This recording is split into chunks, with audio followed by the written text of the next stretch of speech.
bespoke radio for the masses. Headline edition, July 8, 1947.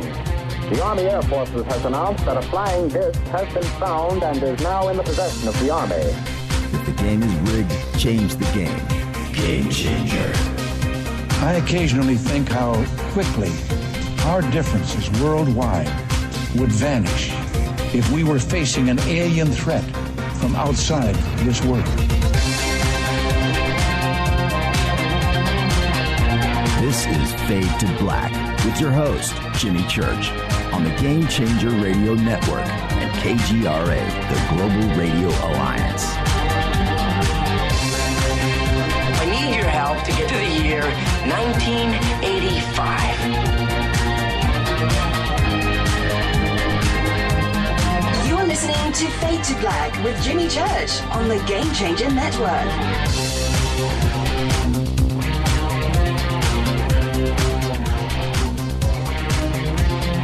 All right, let's go. Happy Memorial Day, everybody. I know you're out there cooking out, doing your thing. Maybe you're done, and now you're comfy and listening to Fade to Black, bespoke radio for the masses. Today's Monday, May 30th, 151 days into the new year, just 213 days left.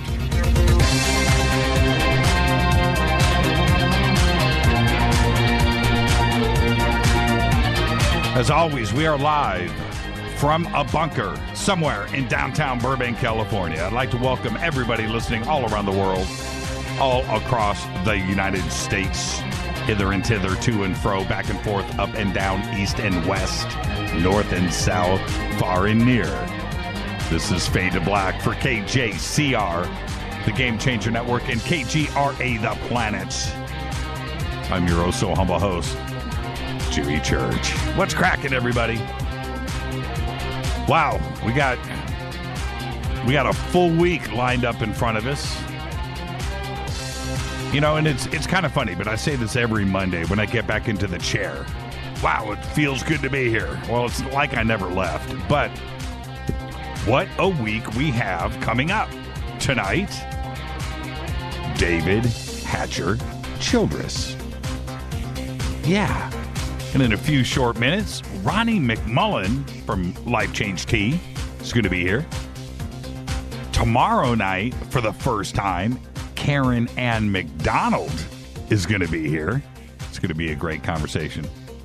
It's funny, I called tomorrow night, or Rita, I should say, CERN and Mother Earth, and I just saw her post a few minutes ago. It says, discern.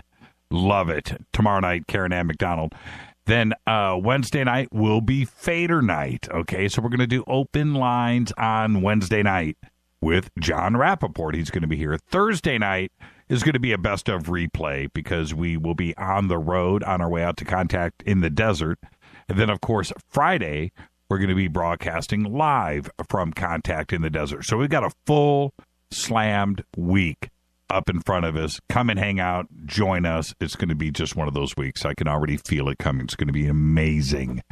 I have been looking at some of the stuff coming across the wire from people heading out to Contact in the Desert. Allison is on the road. She's posting her road warrior pictures, and I've got stuff from others that are out there and doing it. So we're going to see everybody in just a few short days. And yes, I got text. I got a couple emails. When are you going to get there? What's going on? Can't wait. And the other thing is, now this is what is really, really nuts, and I think it is just amazing. But both on Facebook and Twitter, I am getting messages every day from listeners to the show, not only from around the country, but from around the world, that are coming in and saying, you know what, man, I can't wait to see you at CITD. And I can't wait. I can't wait. All right, we're going out there with a boatload of shirts and other gifts and stuff. If you haven't gotten your official Fade to Black refrigerator sticker, you're going to leave Contact in the Desert with your official Fade to Black refrigerator sticker. I cannot wait. Just a couple of short days away. You can follow us on Twitter at JChurchRadio. Facebook is that's just Jimmy Church Radio. You can go find it, or you can and YouTube as well. We just crossed today. I just saw this a few minutes ago. It's weird how this happens. Let me look here. I want to make this official. We crossed 17,000 subscribers on YouTube, and it just came up and snuck up on us. Just like that, 17,000 subscribers on YouTube. Very, very, very cool. All right, and also I want everybody to check out something that I posted earlier today. I was doing some research here and setting up and working in the bunker, and the thought of, and it came in a few different ways. It came in, oh man. Okay. All right. I'm just going to do this for grins. It came in and the thought popped into my head. Don't ask me how it got there, but it was the Sunset Grill over on Sunset Boulevard, which is right next door to Guitar Center, across the street from El Compadre, right? Well, yes, the Sunset Grill. There is a real Sunset Grill, the Don Henley song. And it popped into my head, and then one thing led to another, and I started poking around, and I found, found a bunch actually, but I found a couple of really cool images that were exactly what the Sunset Grill is about. And so I posted, a couple of memories about it, and you can go and look at the pictures over on my personal Facebook page. You can just go over there right now. And so anyway. And if anybody's over in Twitter right now, just grab those and post those up in Twitter. I'll retweet them. So anyway, the memory just went through, and as I was looking at these pictures of the Sunset Grill, after Joe died, Joe Froelich, who was the owner, when he died, the property got sold. He owned the property, this little slice of land right next to Guitar Center. But he sold it, and then I guess a corporation came in and bought the name. I don't know the particulars. It doesn't really matter to me. I mean, they built this monstrosity, a 2-story structure, and there you go, right? I have no idea. Never been in there. Could be good food. I don't know. But the original OG Sunset Grill was the size of your walk-in closet, and there's a great picture of Joe cooking his famous burgers in there. And so anyway, and I was just going through, and I was thinking, man, but what did I only ate one thing. I don't even think he had a menu. I don't remember that. I don't remember anything on the walls. I just don't, because you only got one thing there. And this, you went up and you got his famous burger. And his burger was this. It was a fried egg, bacon, chili, double cheeseburger with grilled onions. Right now, just put that in your brain for a second. Now, it was the most amazing. Yeah, that picture that you just posted, that girl that you see there, who's now grown up and is a woman, she was the door girl at Guitar Center. That's a pretty famous photograph. But as you can see the setup here, the new one's just this 2-story monstrosity. Anyway, back to what I was talking about. It was just a few stools on the sidewalk, a couple of stools on the inside if you wanted to get out of the rain, and I think there might have been a table or two, a small 2-person table. But you went in, you ordered that burger, and got a Coke and fries. Me, I drank his salty coffee. His coffee had salt in it. And Joe, who always had a bum leg, so he was limping, and he did all the cooking. He was it. He owned it, and that's it. Joe did all the cooking. But he would hobble around on his leg, and he was just like this grumpy old German dude. And he always said, thank you, see you later. Don Henley calls his customers by name. Absolutely, he did. And but anyway, every morning, I would go over to the Sunset Grill, and my breakfast was that bacon, egg, chili, double cheeseburger with grilled onions. And I would bite into that thing, and the egg would literally explode. And you'd have runny yolk all over your hands, dripping down your elbow, and you were doing everything you could to keep clean. But it was the best way to always start off a day. And I don't know how the memory popped in, but it did. So I posted this today, and going through the love and looking at everybody's post and the memories that they had of the Sunset Grill, the original, not the new one, the original, because it was such a part of Hollywood. It was an amazing time to grow up, and the musicians and the people, and Joe was there 7 days a week. Once in a while, he would close for some crazy Austrian holiday or something. But he was there for, I don't know, man, like 3 decades. He bought it in 1957, and he died in 1997. 40 years. 40 years right there on the Sunset Strip. So, anyway, go and check out the pictures, because it was funny because I'm bringing it up because somebody, you mean the Sunset Grill is real? I thought it was just in a song. No, man. The Sunset Grill, for me, from 1984, 85, until Joe died and Joe passed. When he passed, they boarded it up, and everybody wondered what they were going to do with it. And rumor has it that Dave Weiderman stole the sign and put it in his office over at Guitar Center. But anyway, I didn't say that. I didn't say that out loud. But go and check out the pictures. It is a slice of Hollywood, and there it sits in its glory on our Facebook page. All right. On my personal Facebook page.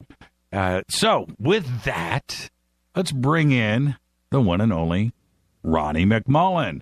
Ronnie, Life Change Tea. Hey, Ronnie, did you ever go to the Sunset Grill? You know, I never had the chance. Oh, man. I never had the chance. I heard Don sing about it, and I never had the chance. But I missed out, didn't I? Did you ever drive by it? Did you ever see it?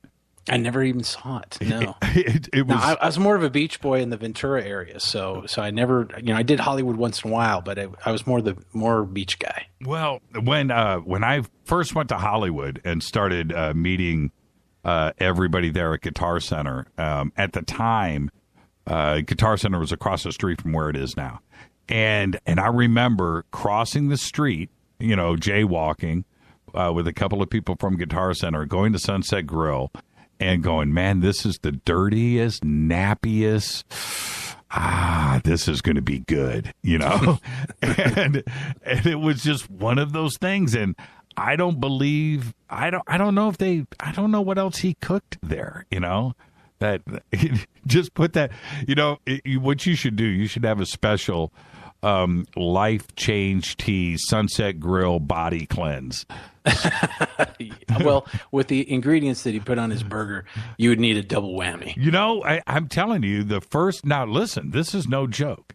When somebody said, yeah, you got to get his cheeseburger with egg, right? And you're an out of towner or whatever, you don't know. And the first thing you think is, that's nasty, right? And then you got to go through the rest of the ingredients, chili, grilled onions, cheese, bacon, all on one burger, man. And somehow he pulled it off, and they went together, man. They did. He should have called it the cholesterol burger. It was the cholesterol burger.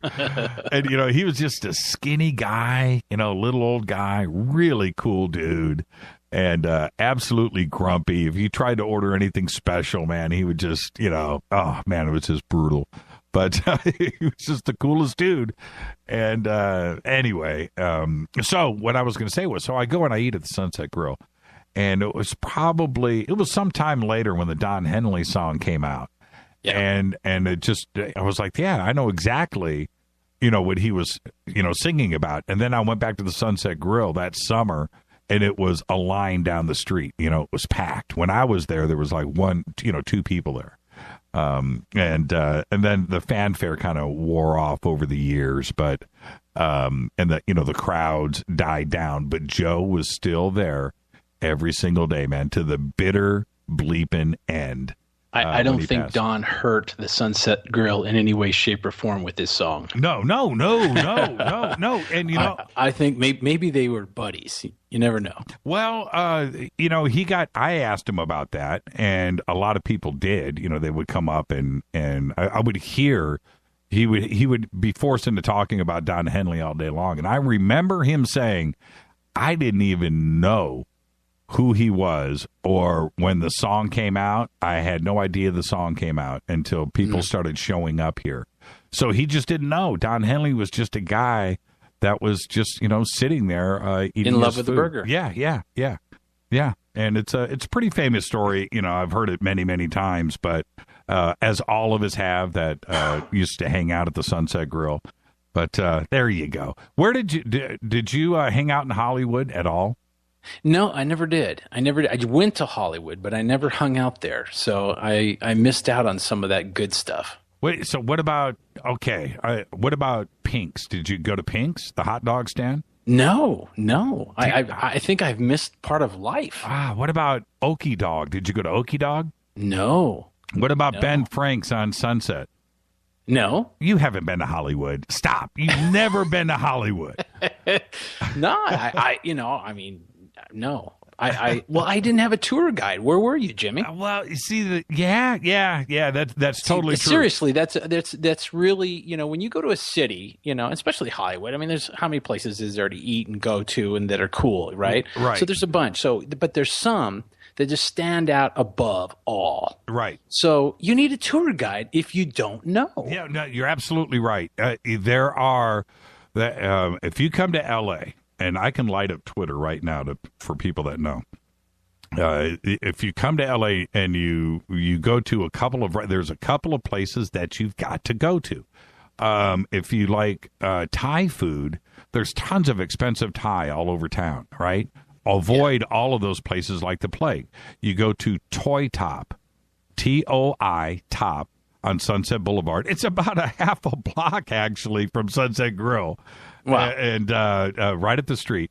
And that is the most amazing. When you eat their Thai food, it tastes like Thai food, right? It's not some foo-foo gourmet thing. Screw all that. But right. You go to Toy Top. If you want Cuban food, wow, that's a big dog. That's not a Chihuahua. If you want Cuban food, you go to Versailles.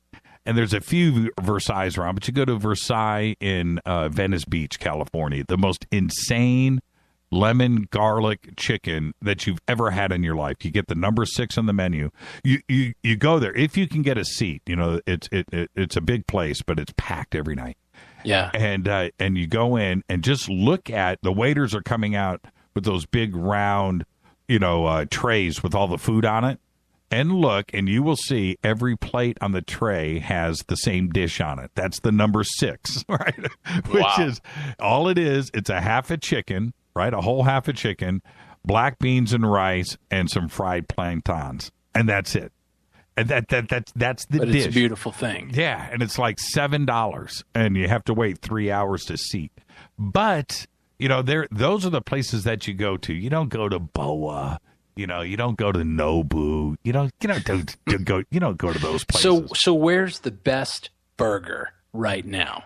And and I'm not talking about a chain, but what is the best burger right now in Hollywood? The best burger in Hollywood. Okay, look. In your opinion, of course. Without or saying, take some guy that you want him to have a memory. Yeah. Okay. Well, first off, I'm going to take them. There's no question. I'm going to take them to In-N-Out Burger. That's first. But if I'm going to, if I'm going to go off of that, and you got to go off you got to go off the chain track. Right. There is a place called T&T Burger. Which is it's a mom and pop place. It is ridiculous. And that's on Hollywood and Western. And you know what? It might have moved, but that's the first place.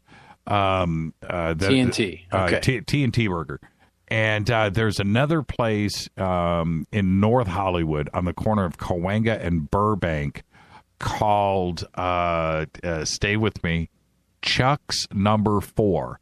Except there's only one. I don't know why they call it Number 4. I have no idea. There's only one.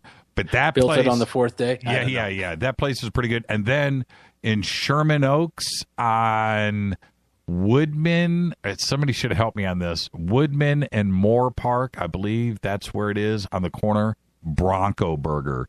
And I heard about that one. Yeah. Bronco Burger will change your life. That's pretty extraordinary. Now, going back to a chain, you know which one I like, which is, you know, what can I say? This is in Toluca Lake. Right. Bob's. Oh, yeah, Bob's. Yeah. Bob's Big Boy. And I think that's the last Bob's Big Boy. I think it's one of the, there's a few, but that's one of the last originals. Yeah, well, they you know, there was like 100 at one point, but the chain got out of hand, but boy, the real Bob's Big Boy, you can get it right there, and it's pretty choice morsel. Somebody just posted TNT Burger right here, so there it is. Go. Let's see, Mexican food. Really, there's only, if I'm going to go Mexican, there's only a couple of places in L.A. I would eat, and certainly Casa Vega on Ventura Boulevard, which is the oldest restaurant in the Valley. It's been there since like 1930, when Ventura Boulevard was a dirt road, literally. Wow. That place is extraordinary. But wow. So we're supposed to be talking about health. Well, I was just kind of going to ask you in front of your listeners, how do we go to health when we're talking about some of the best burgers made? I'm just, because we have a visual. Right. When you're talking, people put a visual in their mind. So they're already juicing up. They're probably water in mouth right now. And now we're going to talk about health? Right. And you know what? And everything that I just said, you're absolutely right. That's all healthy eating. We're not talking about Taco Bell. Oh, my gosh. We're not talking about McDonald's, Oh, thank God. The glowing burger. Right. At least, everything that I talked about is fresh. Well, here's how we could segue. We could segue with, if you go to these places to eat and have some kind of cholesterol burger, then you're going to need a little detoxing afterwards, and then you don't have to have the guilt that's just ridden with some of these burgers. You could have a little flush action going on, right, and still be good and still keep your beautiful body. There you go. Right. So the other day, I did a taco truck, right? And so I bring home the guilt, right? It was after the show, and we're standing in the kitchen at the island, and that was it, man. Mixed up 2 glasses of colostrum and drank those first. Did you do a Hail Mary too? Yes, we did. Threw a little salt over my shoulder. Oh my gosh! But yeah, it's kind of funny. The original Jimmy Church. it's kind of funny, Ronnie. I feel It's feel hilarious. okay mentally. I know that I'm okay. I'm doing the right thing. Now I have. I'm going to say this for everybody, and Ronnie's got a special for the Fade or Nots for tonight, and we'll get to that in 1 second. Is I'm going to say that I finally went through this last bag of colostrum, right? Is that a hint? Well, it is. It's a hint, but it's also you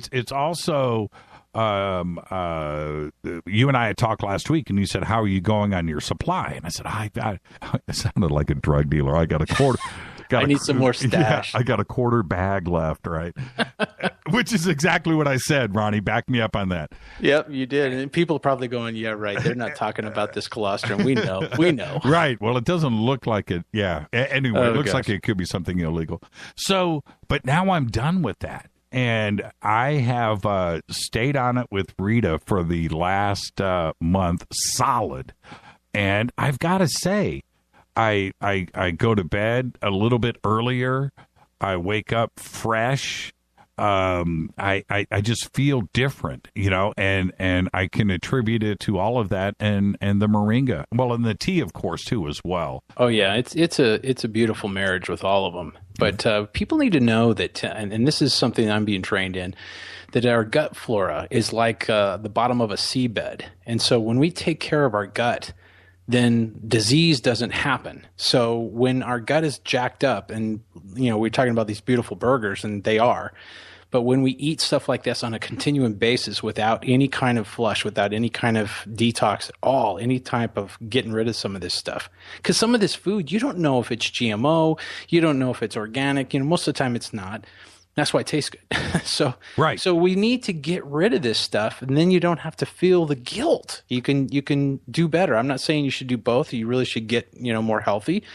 But if we take care of our gut, and that's what the colostrum does, when we take care of our gut, good things happen. We don't get disease. And, a lot of people might be saying, and I get this sometimes, I go, oh yeah, well, I'm fine, so I don't need to listen to this guy, You'll all have something someday. And so why not get prepared now so that you don't have to have something someday? You can have your burgers and your tacos and whatever you're wanting. And that's right. And plus there's a good, years and years of abuse, Me too. And it started to catch up to me, and I was complaining and I was telling you what was going on with me. And when you and I first started talking about you coming over and supporting the show, I had said to you, look, man, I need to try this stuff out first, and you were like, dude, I promise. And you have delivered, and I feel great. Rita feels great. And that's really the truth. And we've got everybody on it now. The testimonials that are coming in from, the listeners out there that have tried it and stuff, they know that I'm not just talking here. Right. And neither are you. So, really quick, we've got 1 minute left. What have you got going on tonight for the Fade or Nots? Okay, here's what we're going to do. We'll make it real quick. First of all, there's always free shipping. You just got to mention Jimmy. Okay, so that's worth some cash there. Then second of all, I'm going to direct you, go to the specials page, and you're going to look for Tea and More Special. Okay, that's another savings because you're going to get 2 teas and a bottle of moringa for $75, and that's a 2-month supply. So you're cooking. But I'm going to up it for everybody that orders tonight till midnight. So you have till midnight, right now till midnight, to go to getthetea.com. You order the Tea and More. I'm going to bubble it up, and we're going to go 2 moringas and 2 teas. So you're going to get an extra bottle of moringa. That's an extra $16. You're getting it tonight automatically. You don't have to say anything. You just have to put Jimmy in for your free shipping. We got to know it's from Jimmy. And then buy the Tea and More. And you buy that special, you get an extra bottle of moringa tonight till midnight. Thank you so much for that. The Fade or Nots love you, Ronnie. And what's kind of funny, you should call that the Jimmy and More special because that's my magic right there. That's my magic. I'll tell you something too. And for those listeners that want to get health tips and they're really into this, I'm starting a new YouTube channel, Jimmy, and it's called Health Matters Now. So look me up, and you can get some points and all kinds of good stuff there too as well. Thank you so much, Ronnie. Ronnie McMullen. Everybody go over to getthetea.com right now. It's the Tea and More special on the specials page. You get an extra bottle of moringa and free shipping. Ronnie McMullen is the very best. Ronnie, have a great, safe rest of your Memorial Day. Just don't get arrested, okay? That's Go out right. And do it. Love you, brother. I'll talk to you. Love you right back, Ronnie. Thank you so much. Bye. Ronnie McMullen, getthetea.com. Go there right now. The banner is over at jimmychurchradio.com. Use the promo code Jimmy. Tea and More on the specials page, just for you Fade or Nots until midnight tonight. Thank you so much, Ronnie. Happy Memorial Day, everybody. I'll be right back with David Hatcher Childress. Stay right there.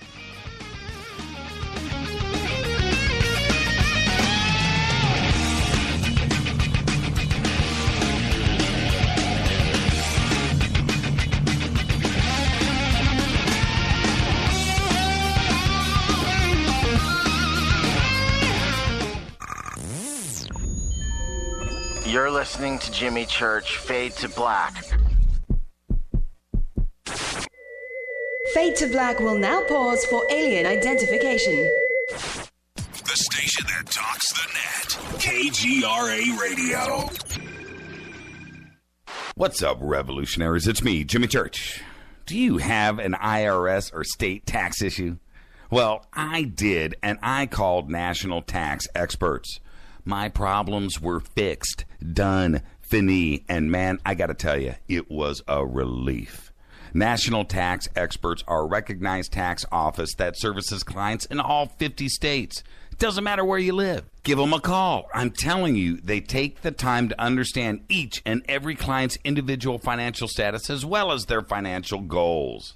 And that's exactly what you need, my brother, when you're taking on the evil 3-letter. So, seriously, give them a call today at 1-877-909-5444. Again, 1-877-909-5444.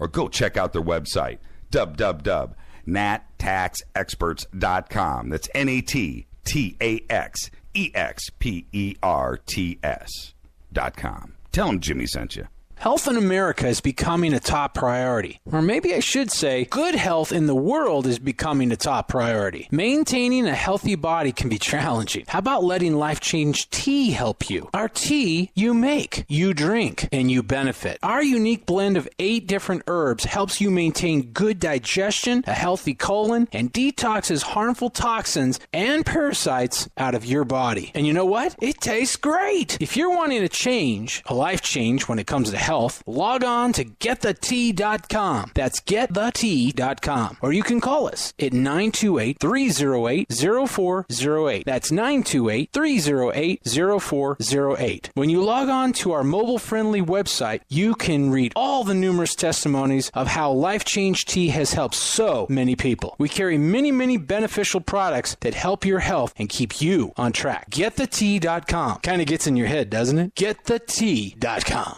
9 out of 10 geneticists agree. Fade to Black is not your father's radio show on the Game Changer Radio Network and KGRA, The Planet. Hi, this is Chase Klutsky with Fate Magazine Radio, and you're listening to Jimmy Church and Fade to Black on the Game Changer Network and the KGRA digital broadcast station, where the Fade or Nots rock. Hi, this is Rob Reiner from Anvil, and you're listening to JimmyChurchRadio.com. What's up? I'm Chris. What up? This is Kyle Massey, and you're listening to Jimmy Church Radio.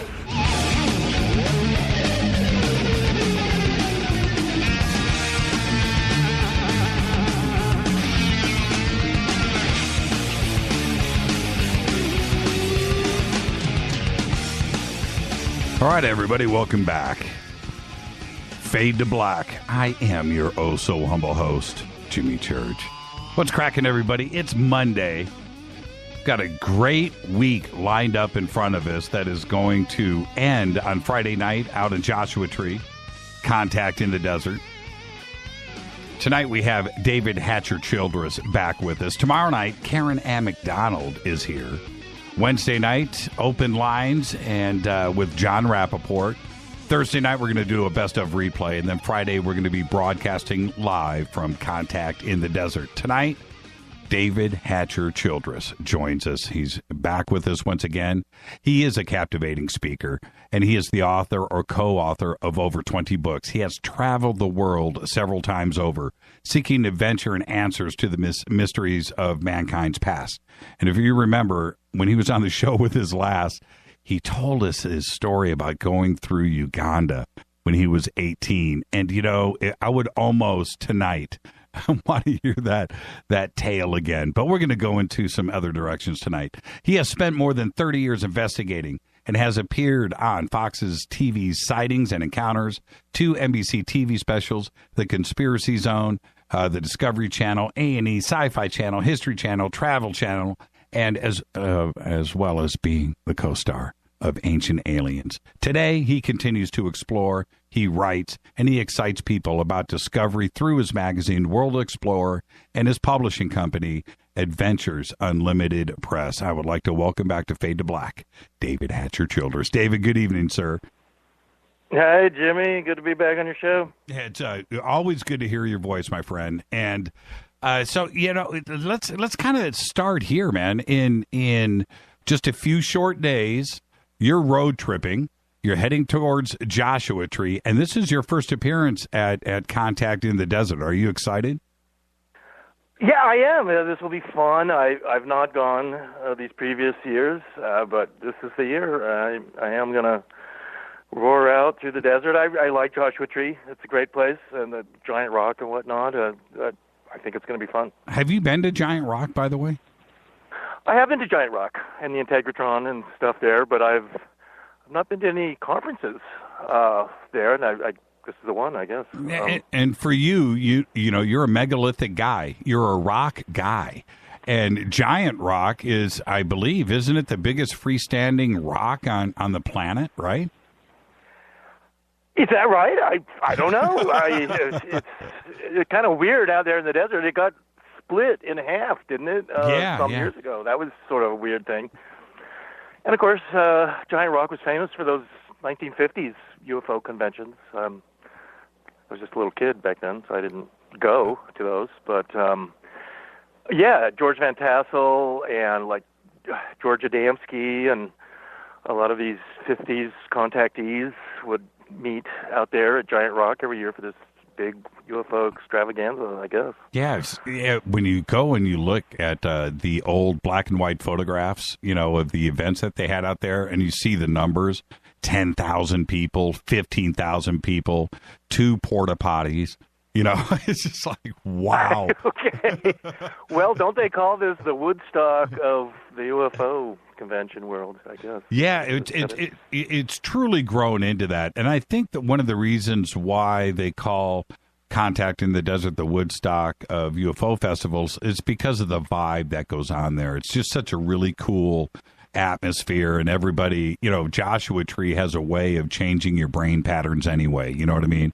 So there's no negativity, there's no vibe. It's just a really cool, fun, free atmosphere to go and hang out with a bunch of other like-minded truth seekers. Yeah, totally. And camping out there in the desert or being in bungalows, and Joshua Tree is a very magical place and a good place to watch the stars. That's where the famous incident, too, with the Flying Burrito Brothers and Graham Nash. Not Graham Nash, but the other one who died, and they took him out there and they cremated him. Graham. Graham Parsons. Yeah, Graham Parsons. Parsons. Yeah, he died, and then they made a movie of that. But these guys from Buffalo Springfield and. That's a great movie, by the way, and they're running around the desert with his body. Yeah, they hijack the body at LAX in a hearse, and then they drive it out to Joshua Tree, and they cremate it and all this stuff. I forgot all about that. They write about it in a bunch of their songs. That one famous Eagles song is about that from On the Border album. Yeah, right. I forgot. I think it's called something like Finding Graham or Stealing Graham or something. Stealing Graham, yeah, right. And they take them out there. And I always like, the Flying Burrito Brothers and all that early birds country, California country rock and all that. Well, you know, it's funny that you bring that up because what I like to do with our guests, because I'm a big music guy and I think that we all are, and is hit them with the opening question is, what was the what in your car right now, what was the last song that you listened to? I think it was a Grateful Dead song, actually. Really? Okay. Yeah, I had the local radio on. Okay. It was like U.S. Blues or something like that. Yeah, but, right. Were you a Grateful Dead guy? Oh yeah. Growing up in sort of Montana and Colorado in the early '70s and whatnot. Yeah, I would say very much Grateful Dead and again Eagles and Allman Brothers and Jackson Browne and Crosby, Stills, Nash and Young and all that. Yeah, I'm with you on the entire list except for Grateful Dead, and I'll tell you why Grateful Dead killed it for me. Is when I was a kid, I was a heavy metal guy, right? In the 70s, early 70s, mid 70s. And the name Grateful Dead sounds like the hardest heavy metal band ever in the history of the world, right? But they're really about country music, aren't they? Right. Yeah. Grateful Dead's like a country band. Right. So I go and I buy the Grateful Dead live or something and got it at the library or something. Went home and put down needle on the record player, and Casey Jones plays, right? I was like, what happened to the heavy metal? You know, they got the skull on the album cover, and I'm expecting one thing, and it just killed it for me, and that was it for the rest of my life. I was just angry at Jerry Garcia and the Grateful Dead, and that's it. It could have been a great band. I never wanted to find out. It's just oh man. So what I want to do tonight is I kind of want to pick your brain. I would love, like I was saying during the intro, I would love to hear the Uganda story again. But that's just you and I. When we get out to a Joshua Tree, I'll let you share that with me privately. But I kind of want to take a tour around the world a little bit and talk about some of my favorite megalithic sites and get your comments on it, because there's a few places that I still can't wrap my head around in their wonder. And you want to take a tour around the world? Well, yeah, let's go. Let's take a trip. I love megalithic science. That's what I'm all about, and the bigger the better. So, Right, exactly. Whoever said bigger wasn't better, no, I disagree. When it comes to megalithic sites, the bigger the better. Karnak, France. Let's kind of start there. What is? That's a good one, and that's very much a vast megalithic site, and nearly every stone there is a megalith. In fact, some of the biggest menhirs in the world are there. Have fallen. They were virtual obelisks, in fact. Right. Ancient Aliens did a early episode there, and that was a good one. We flew to Paris and then out to Brittany, and where Karnak is. Karnak is near the ocean. It was really interesting when I was there because the TV crew had gotten everything set up in advance, and there was a French archaeologist there who was a woman, and they had to have their permission and everything to film. And I had a chance to talk to her a little bit. It was kind of a rainy, like sort of November day or something. And I asked her, I said, well, what's the mainstream explanation for Karnak anyway? What did French archaeologists say this was about? Or who built it? Why did they build it? And she just, matter of fact, told me, we're right there at the center, and they have a nice bookshop and everything. She said they have no idea, why it was built, who built it. They have an idea. It was around 6,000 BC or something. But even they have no explanation for why someone would even build something like this, and which is, it's big lines of huge stones that are stood up,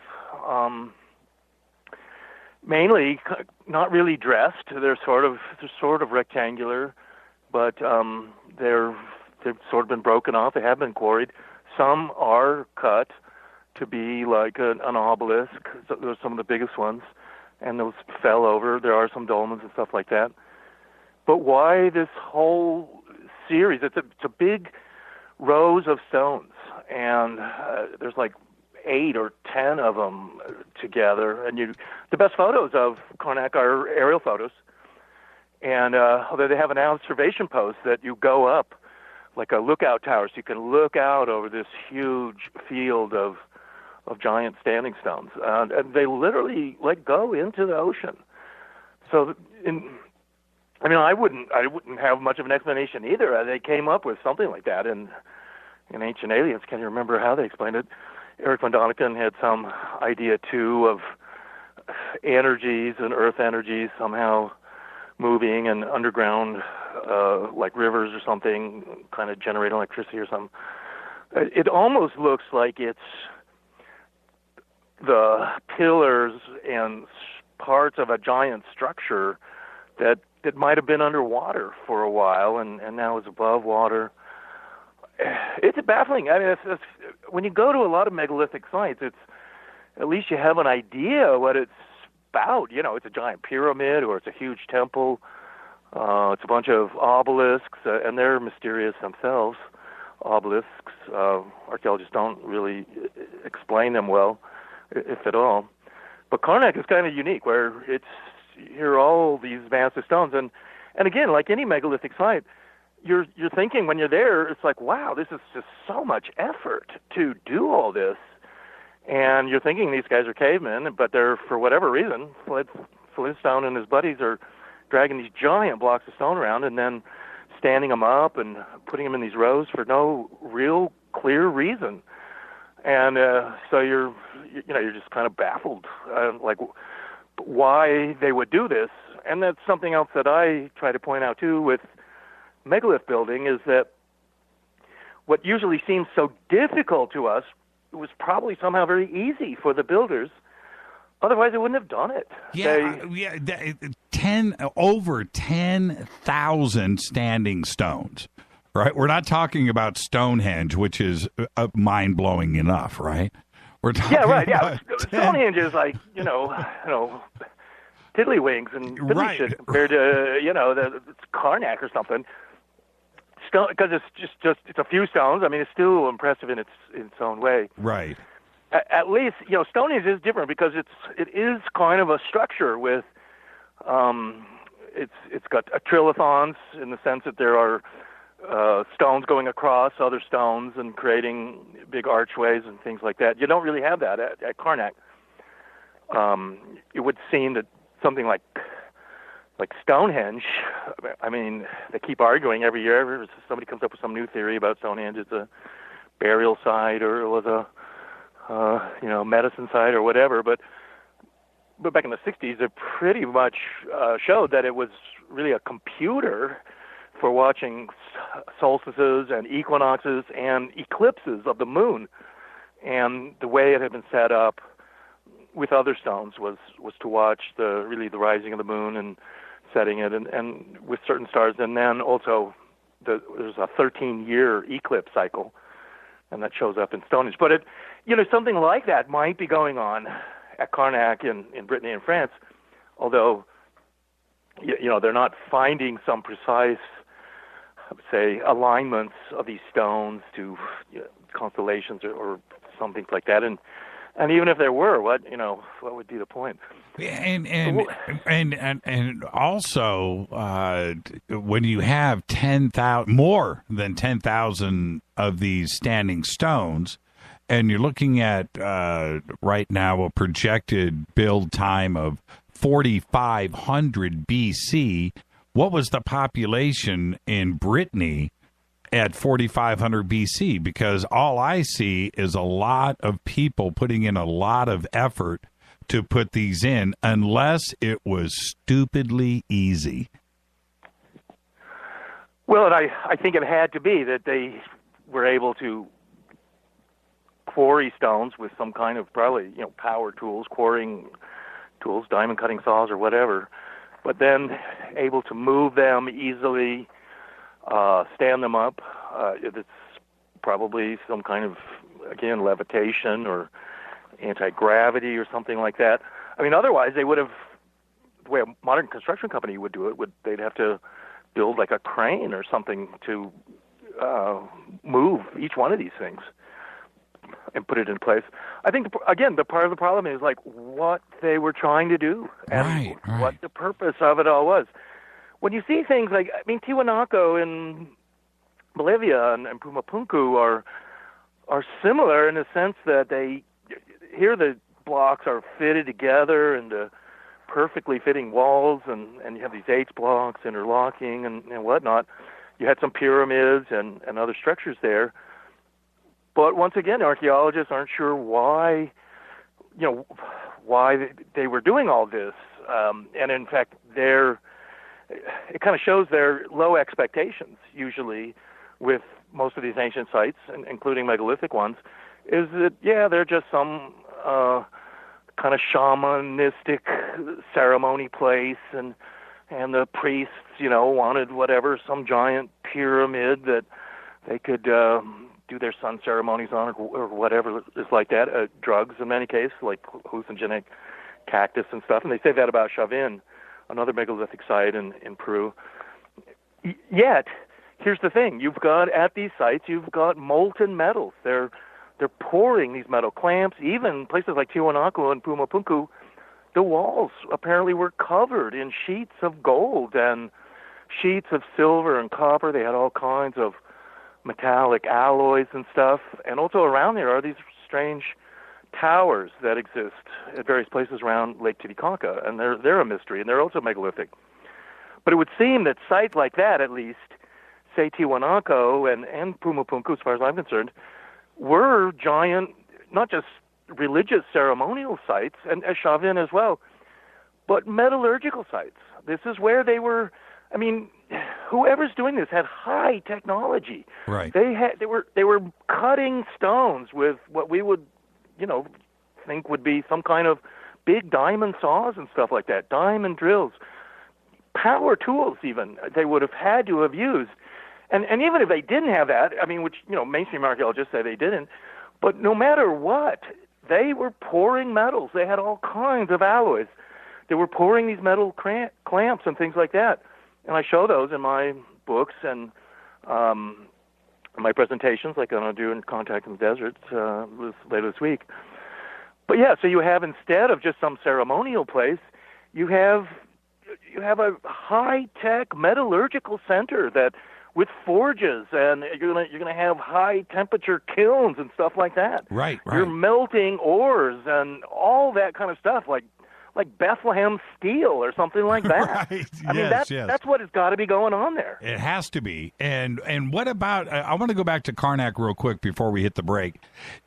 Forget about the mainstream archaeologists. I could care less about their opinion, honestly. What do you? And I'm not saying that in a cavalier sense. I'm saying I really don't care what they have to say. That's not. Well, I care actually, honestly, and it's one of the things. Well, no, I don't mean it. I want to know what their explanation, and I need to know as a sort of maverick archaeologist. I have to know. I need to know what they're explaining, and sometimes their explanations are okay. Actually, yeah. Except that when they say you're not giving ancient man enough credit, you're not. They could get this stuff done. That's where I just draw the line. But anyway, back to Karnak. What's your best guess for why that site is even there? I mean, was it dealing with astrology, or was it, I have no idea. Are they gravestones? Are they representing? Well, and there must have been a large population there. It was I guess, some kind of large temple. You could kind of see people parading, perhaps, between the stones, big ceremonies. You would think there would be lots of other structures there. It's like it's a part of something, and we're only just seeing some peripheral area. I mean, and that's part of the thing, too, see, with Karnak right there, is it's very much on the very northwest coast of France, right, going towards, say, Land's End in Cornwall in England. And that whole area of between Brittany and England is a sunken land, kind of an Atlantis. And there are legends of there being two sunken lands there. The French have their own legend, which is what they call Lyonesse, and it's a underwater. It's a city now that's underwater. It's out in the Atlantic. And if you go to Cornwall in England, they have a similar lost city that's now underwater called Is, Y-S. And I write about them in my book, my Lost Cities book, called Lost Cities of Ancient Europe, about Mediterranean and Atlantis, where I talk a lot about mysteries in Europe and Karnak and stuff like that. So we have some kind of sunken land, and it's like Karnak is some vestige of that. And there are rows of stones at spots around Karnak, because it's a very extensive site. I mean, you couldn't even walk it. You need to be driving to all these different places, but they're all this vast Karnak. And the rows of stones just go into the ocean. So it's like there's some perhaps very large building, and and even pyramid, and I think obelisks. That's and a lot of the stones there at Karnak were obelisks, and that's its own mystery that we can discuss that later. But that there were obelisks at one point all over the world, and I would say too in Brittany and Karnak. There were obelisks in England and other areas like that. In most cases, they've fallen, but there are places in Yorkshire. There's a series of obelisks called the Devil's Arrows. Yes, and they're in Boroughbridge. It's like central Yorkshire area, not too far from the city of York itself. And farther east, near the coast, is near Scarborough Fair. Scarborough, there's another obelisk there in a town called Rudston, and in fact, there's an old church, and the obelisk is sitting there. It's still standing, and it's odd that why is this ancient obelisk there, and those mainstream archaeologists date them also to around 4000 BC kind of dates, although you can't really date stones like that, so a lot of that's guesswork. Of when these things were and when they were built. But, you would think they were at least that old. Right. So anyway, that's my explanation of Karnak and Brittany, that somehow other stuff is underwater there, essentially. Yeah, that's I hadn't really thought of that. The stones do lead, and point to the ocean. I didn't really consider that. Have you been there? No, I have not. We're going over to England early next year, and I would like to try to make it over to Karnak if we can. There's a few sites that I've got to knock out and get out of the way, and Karnak, to me, the thing is, David, is it's my eyes that I listen to and trust, and when I look at Karnak, it just doesn't make any sense.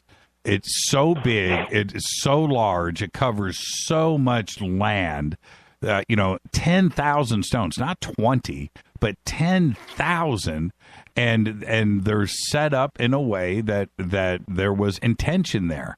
And my eyes can't figure that out. And normally I can look at something and go, okay, all right, okay, astrological, it's defensive, it's this, it's religious. Karnak is just one of those enigmatic places for me that just don't make any sense. Well, another place that's like that is this giant city in Micronesia, Nan Madol. Yes. And we've talked about that before, but yeah, that is also millions of tons of rock that's been stacked up in these walls and artificial islands. I mean, they estimate there's 250 million tons of basalt that's stacked up in there. And the natives there say, their legend is that these stones were flown through the air magically, levitated, and then stacked up in these islands and walls. And again, for what reason exactly, you have to wonder. Yeah. Let's jump into our break right here. Our guest tonight, David Hatcher Childress. We're talking megalithic sites around the world. And when I come back, I'm going to hit him with one of my next favorites, even though it goes in the opposite direction. We're going in the ground, and I'm talking about the Band of Holes in Peru. You ready for that one, David, when we come back? The Band of Holes. Okay. All right. David Hatcher Childress, this is Fade to Black. I'm your host, Jimmy Church. Stay right there.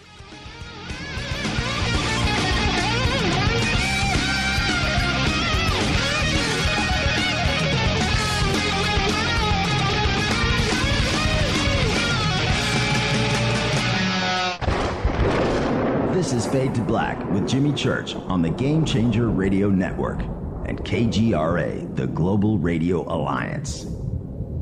The station that talks the net. KGRA Radio. Hello, I'm Katie, and you're listening to my main man, Jimmy Church, on jimmychurchradio.com. Hi, this is Ray Hobbs here, repping the planet, and you're listening to my good friend, Jimmy Church, Fade to Black, on the Game Changer Network and the KGRA Digital Broadcast Station. What would your life be like if you woke up each morning with new vitality, feeling better than you have in years, and you noticed a difference in your sleeping patterns, blood sugar levels, and had a sense of well-being overall? There's something that is changing thousands of people's lives, and you could be one of them. It's called Heart and Body Extract. Sharon Harris, co-creator of Heart and Body Extract, talks about the positive effects of this product. What happens with the formula Heart and Body Extract is it's giving the body the necessary vitamins, minerals, amino acids, enzymes, and phytonutrients so the body will heal itself. And yes, the body does have the ability to balance blood pressure, balance cholesterol, clean and unclog the arteries. It can also work on balancing the circulation for diabetics. So the body is an amazing thing. It simply needs some help so it has the tools to heal itself. To order your 2-month supply, call now toll-free 866-295-5305. Order online at hbextract.com. Imagine no longer being tied down to your computer, but having the freedom to take live talk radio with you anywhere you go. TalkStream Live introduces our first ever iPhone application. The talk shows you follow now follow you, and your iPhone is now the fastest and easiest way to stay connected to the best talk radio on the internet. Let TalkStream Live transform the way you listen to radio. Listen to live talk shows 24 hours a day, 7 days a week. Mobile talk radio from TalkStream Live. Now available in the iTunes App Store. This is Toby Kebbell. You're listening to JimmyChurchRadio.com. Don't hurt me, Jimmy. I'm only little. Hey, I'm Adrian Grenier. And this is Ari Gold. We're the Honey Brothers. Yes. We are of the Honey Brothers. Hey, I'm Adrian Grenier. And I'm Ari Gold. We're the Honey Brothers. And you're listening to Jimmy Church. The Revolution. What's up, Fadernauts? Studio Dome loves Fade to Black and the F2B audience so much that they have put together the ultimate stereo Bluetooth system. They've done it just for you. Man, check this out. The Studio Dome SBB2 stereo system is here. It's featuring 2 Studio Boombox 2 SBB2 wireless Bluetooth speakers, packed in its own custom hardshell case. This Studio Dome system features the very latest in stereo Bluetooth technology. The 2 full-range boomboxes are in true wireless stereo. You've got to hear this. It's amazing. It's just $129, and use the promo code JCRTWS, and you'll also get free shipping. It's simple. Just go to JimmyChurchRadio.com, click on the Studio Dome banner. Go Beckley Teppy. This is Micah Hanks of the Gralien Report, and you're listening to Jimmy Church on Fade to Black, across the globe on the Game Changer Radio Network and the one and only KGRA Radio, The Planet.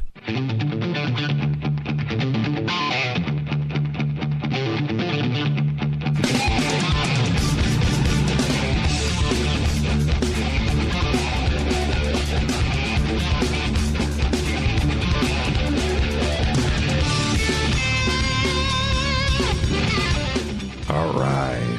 Welcome back, Fade to Black. Our guest tonight, David Hatcher Childress. I love hanging out with guests like David because you get to sit in my chair and be me and listen to the conversation. And I know that the questions that I have for David are the ones that you would ask if you had the chance. And David, before we move on to the Band of Holes, one of the things that I have such mad respect for you for is, yeah, you discuss these structures, but what you do is travel the world. You've been doing it since you were a kid, and this is what you do. Megalithic structures, unfortunately, get in the way, and you have to write about them. But I just got to give you that respect. Most people think... or they don't know the effort and the curiosity that you have and what you do in traveling the world. So thank you for that. Yeah, it's great, and I feel I'm lucky, I'm fortunate to be able to travel all over the world and go to all these different places, and I can afford to do it. It can be quite expensive, actually, to go to a lot of different remote islands and stuff like that. So. Is there one country or place that you haven't visited yet? Oh, for sure. Many. And Oh, there's lots of places that I'm still trying to go to and need to go back to. Indonesia, for example, and more places in China and Russia and Africa. There's so many, and in Central America and South America. Trying to go to Antarctica too. See the pyramids down there. Well, you know what they say. The Earth is flat. Antarctica doesn't exist. So Right, or there's the big holes at the poles. Right. Go into the hollow Earth. It will just fly in there or whatever. Yeah, I'd buy the hollow Earth theory before I'd buy into the flat Earth theory, but that's another show. We can talk about that out at Contact in the Desert. One of the things I wanted to state is when you say Central America, and we're looking at all these captivating sites around the world, but in Central America, and certainly Honduras and Guatemala and Belize and those areas, so much of it now is covered in jungle and growth, over many centuries, if not millennia, that we don't even have a clue about what is actually there, do we? Well, that's right. There's many structures that are still out there in the particularly the Petén jungles of northern Guatemala, and some of that's in Mexico too, and Belize as well. Some in probably Honduras and whatnot as well. The thing is that the vast Petén jungle, and if you kind of have to go there from Guatemala, and the Tikal is one of the most famous sites there. But as you go into that vast area where you have Rio Azul, El Mirador, they say supposedly that there's over 10,000 pyramids, small pyramids, there in those jungles that have not ever really been named or cataloged or described. It's astonishing. I mean, in the sense that I show some photos of that in my book, Lost Cities and Ancient Mysteries of North and Central America, where they did infrared photos from space of the vast Petén jungles of the Yucatan and northern Guatemala area, and that it's intersected with canals. And so that at one time, it was a huge area that was heavily populated, and almost everywhere there was pyramids and structures and canals and gardens. It must have been very heavy agriculture. The canals would have also had fish. Coconuts are found deep into the Petén jungles, and they would been brought there, also planted.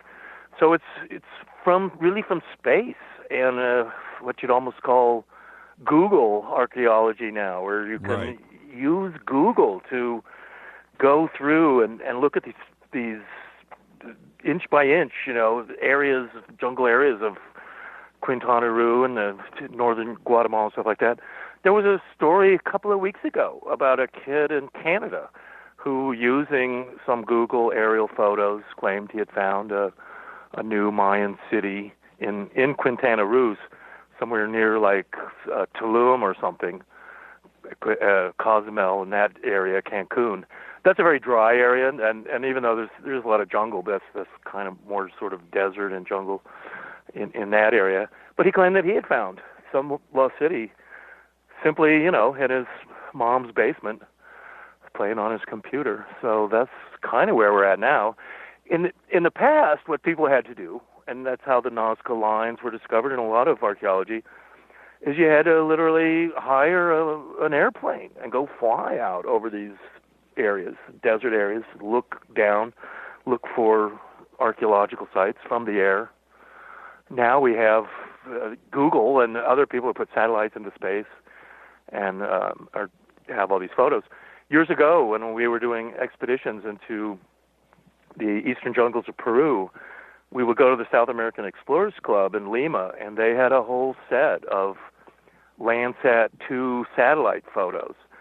Big, glossy photos. I mean, it must have been cost them thousands of dollars. Somebody had donated to them. But we would pore over these satellite photos of areas of eastern Peru, looking for these pyramids and stuff in the jungle, other large structures that are rumored to be there. And I read about that too in my book, Lost Cities and Ancient Mysteries of South America.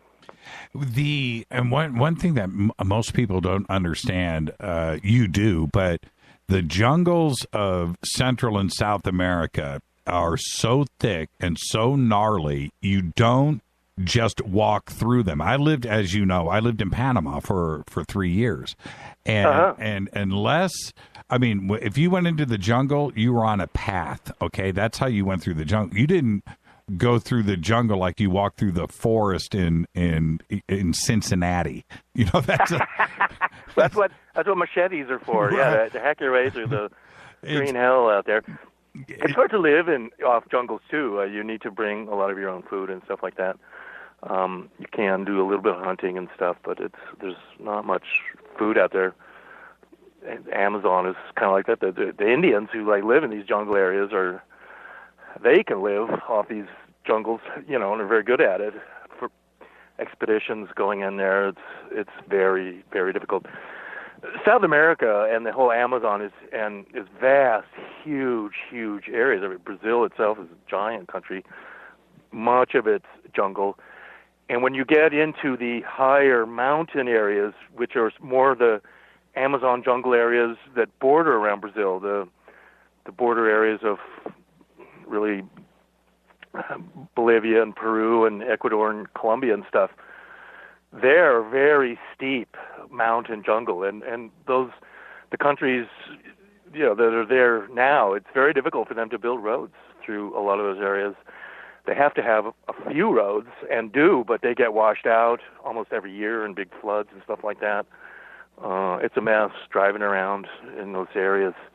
Well, the Pan American Highway, right, which goes from Texas to Panama City, Panama, that it ends there.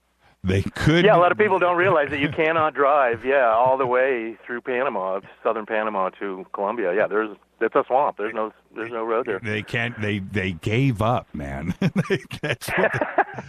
There's so many areas of the world. I went to Kodak many years ago, and back when people still bought camera film and stuff, and we were trying to get Greg Dermenja, an anthropologist in Boston, and I were trying to get sponsors to sponsor us to go into eastern Peru and this Paititi, this lost city of the Incas that's rumored to be there, and Greg seemed to think he knew where it was. And so I contacted Kodak to sponsor us, and I talked to him on the phone, and then I wrote to them. And finally, when I talked to one of the guys, he said, "Yeah, we will sponsor you. We're going to give you all this film and stuff." And he said, "Yeah, they really liked your proposal at Kodak, but they were surprised that there was any places in the world that were unexplored, where we didn't, there weren't roads, and he said, I thought we knew where everything was, and the whole world was, basically a known commodity and all that." And boy, I told him, I said, man, there's vast areas of eastern Peru and all over the world. You go into New Guinea and areas of New Britain and parts of the Solomon Islands and stuff like that, other areas of Southeast Asia, Indonesia and stuff. I mean, totally uncontacted tribes living there, cargo cults. I mean, they have never seen an outboard motor or a car or anything like that. And then there's large areas of the world, but especially in South America, that are like that. Yeah, Peru continues to captivate me, and I brought up the Band of Holes. Now, in your best guesstimate, and when I look at it on Google Maps, and you look at the satellite view of that, which I do once in a while, I just go back and wonder at it. In your best guess, what on God's green earth, David, did they build? I'll tell you, I was baffled too when I went there with Giorgio. We did the episode of Giorgio's show, In Search of Aliens. There, did you see that show? Yes, I did. Oh, okay, yeah. And we flew this drone over it. I had seen it, photos of it actually, and Eric von Däniken, to his credit, had put a photo of it in one of his books. And again, he's a cool guy, and any sort of archaeological thing that's just baffling and weird, he'll put it in his books. I love all that stuff. It's not a megalithic site. It's the opposite. Pits are dug. It's just kind of weird. It's not like some spaceman with a laser pistol, cut these things in a solid rock or anything. But you have these pits in rows. They're about the size of a kind of a big bushel basket or something. And they just go up this ridge near Pisco. That was an area that was a port area, and so the Incas and all those various civilizations that lived in the highlands, which aren't so far away, and it's a totally different climate, but it's the mountains. It's relatively nearby.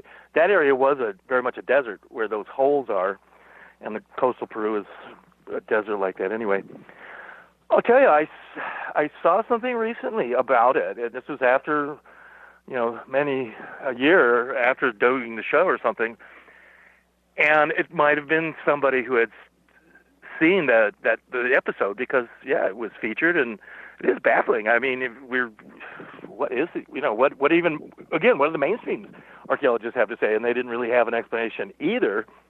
But this one explanation that has been put forward is that it was a place for people to put their taxes, and their taxes would have been food, really, so that they were bringing, and it would be something they would probably do like just once a year, and people from all that over that area would come to that area where the holes were, and a family or whatever would take one of those little pits, and he would basically fill it with squash and pumpkins and whatever, various foods. Peru has a lot of good fruits and vegetables and things and other stuff, dried fish perhaps. And that it is essentially a tax collection kind of system. I don't know if that's the answer, but I thought that was kind of a good explanation in its own weird way. The thing goes up this mountain, and it's like on a ridge, and you have these pits in these rows. There's like 8, and they just go up the ridge, and there are these holes. It's like that they are for somebody to put something in, and if it's in a sense an offering. The Inca Empire was like that, and it probably even before the Incas must have somehow been similar, where, like Egypt, I mean, most ancient civilizations did not have coins and money. They would perhaps use certain metal objects as a kind of valuable currency, and certainly gold and silver and copper things would have that. But they would pay for things, and there was just a barter economy, and there were certain standards of trading. And the Egyptians did that too in ancient Egypt with all of their fantastic structures and buildings they made. They're amazing and beautiful, but they didn't have coins either, and their money, in a sense, or economy, was based on bushels of wheat and then manpower that was associated with it. In Mexico, with the Aztecs and stuff and the Mayans, their currency essentially was chocolate seeds, the chocolate, and just the seeds of chocolate were basically the currency, and so many of those seeds could be traded for something else. They also used goose quills filled with gold dust, and that would be a kind of a standardized currency as well.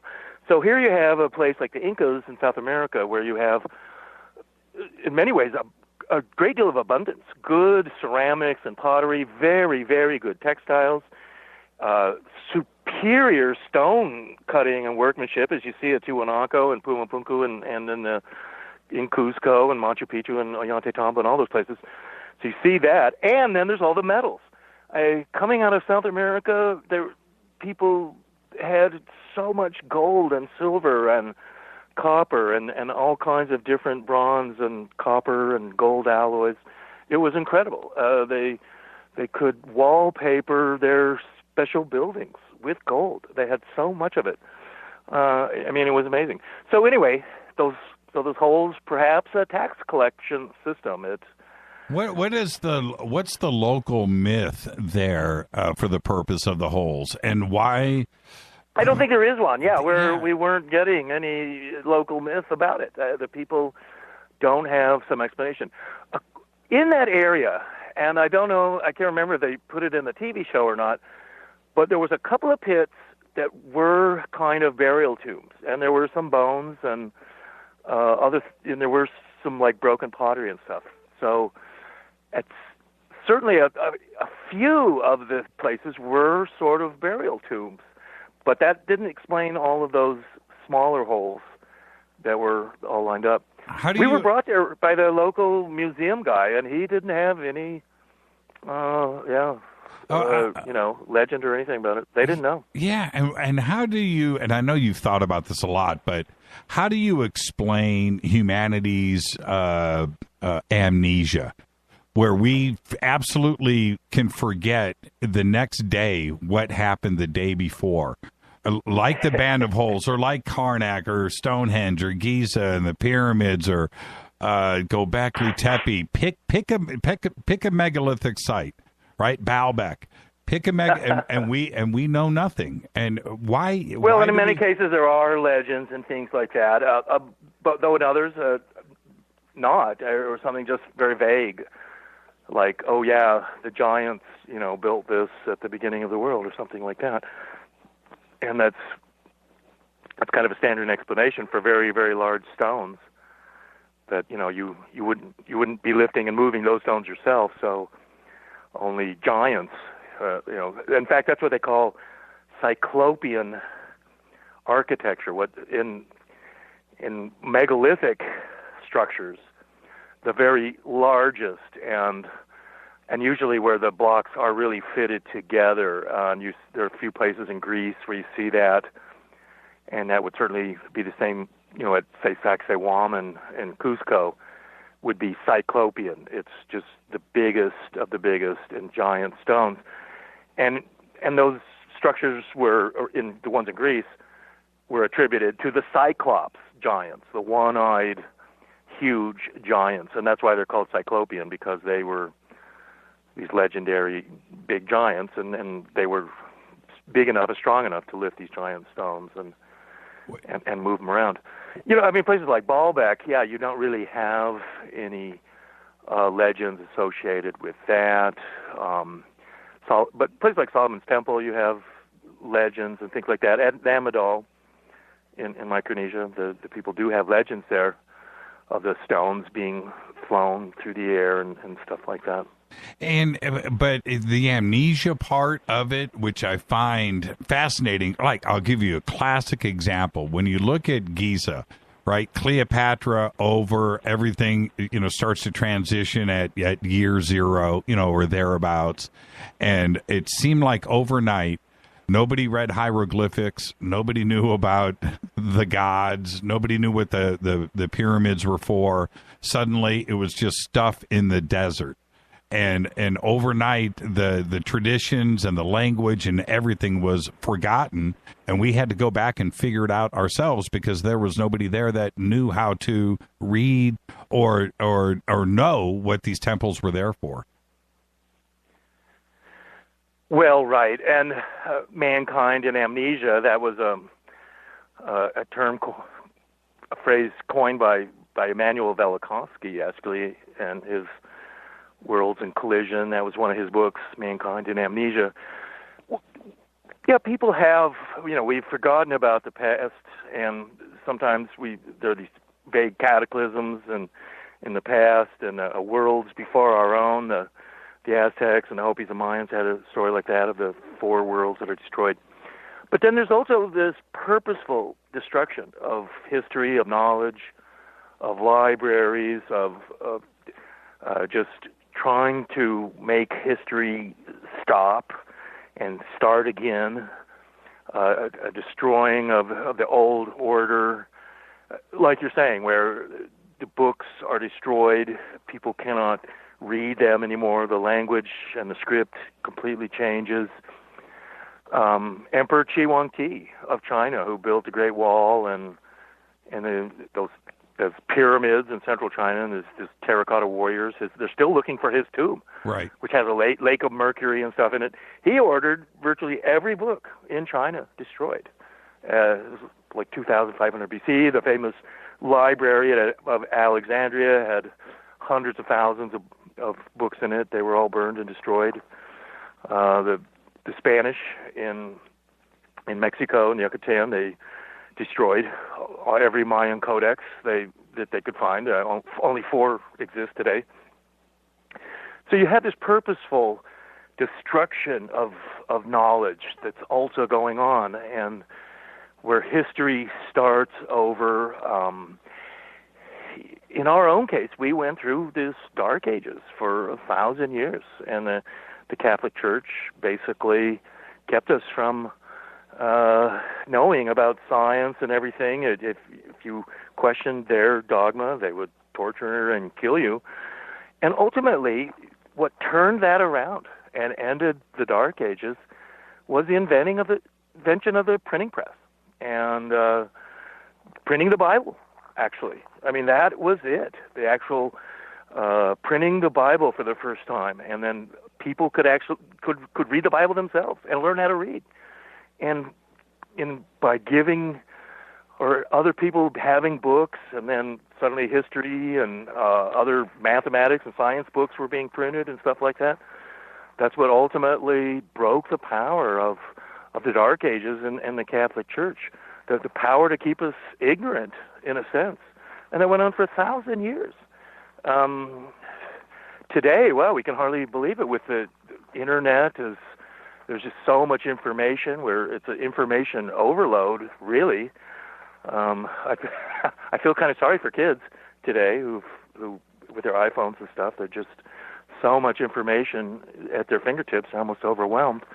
But people were starved for it in the past, and if you actually were wanting information, I mean, it could get you into trouble. And even places like China and North Korea and the Soviet Union, if you were too curious about things and you were asked too many questions, it would get you into trouble.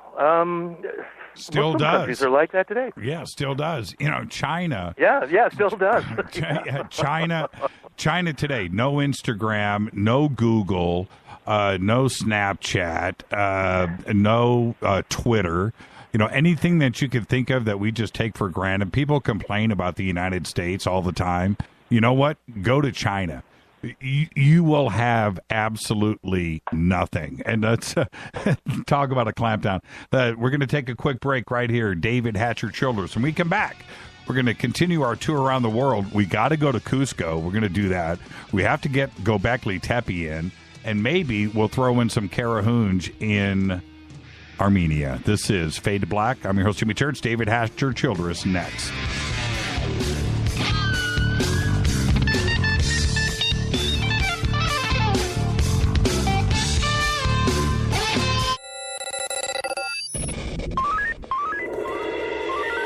Way out here, we listen to Jimmy Church. You're listening to Fade to Black. Always on the edge of the hottest alternative talk. Jimmy Church with Fade to Black. KGRARadio.com.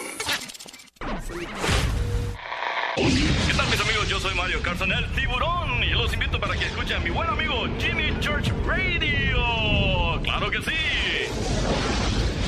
Do you know what's in your body soap? Well, I didn't know the answer until about 5 years ago when I looked at the label of my soap and was shocked to see all the chemicals. For my entire life, I had been assaulting the largest organ of my body, my skin, and to think my children were using it too.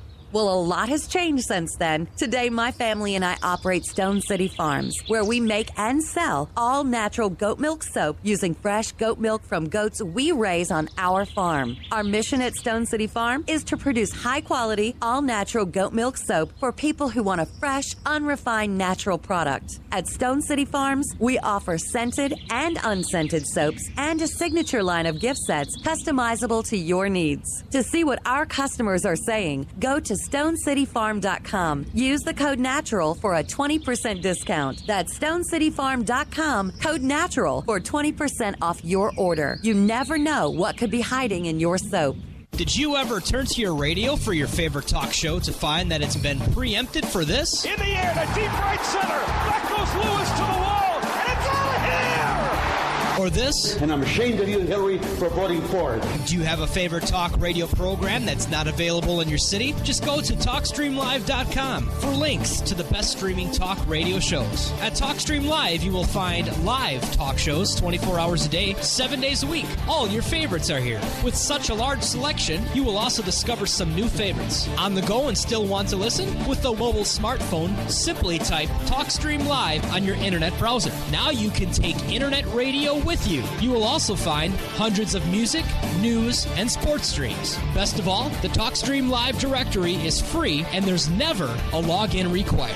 Remember TalkStreamLive.com, the fastest route between you and your favorite talk radio show.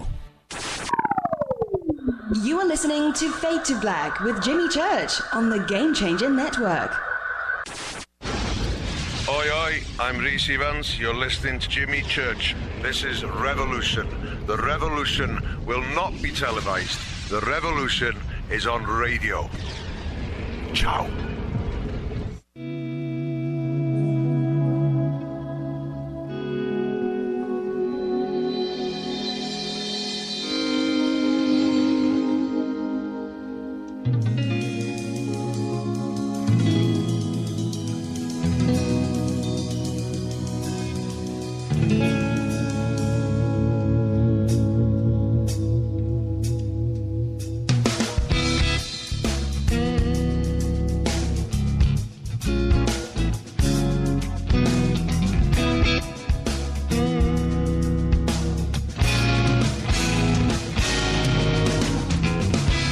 Welcome back to Fade to Black.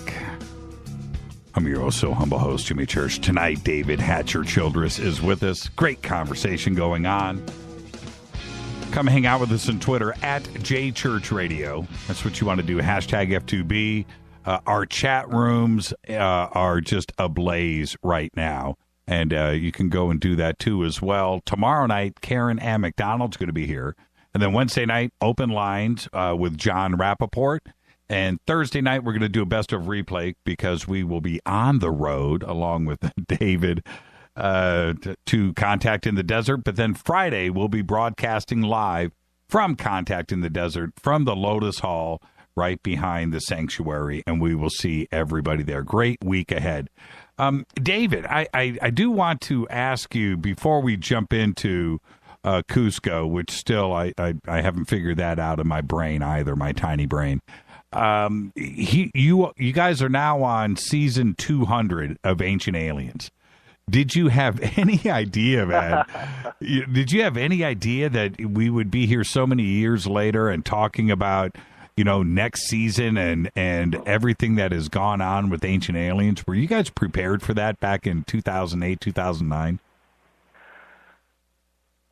No, I suppose not. I didn't imagine that the show would, go this many seasons, I have to admit.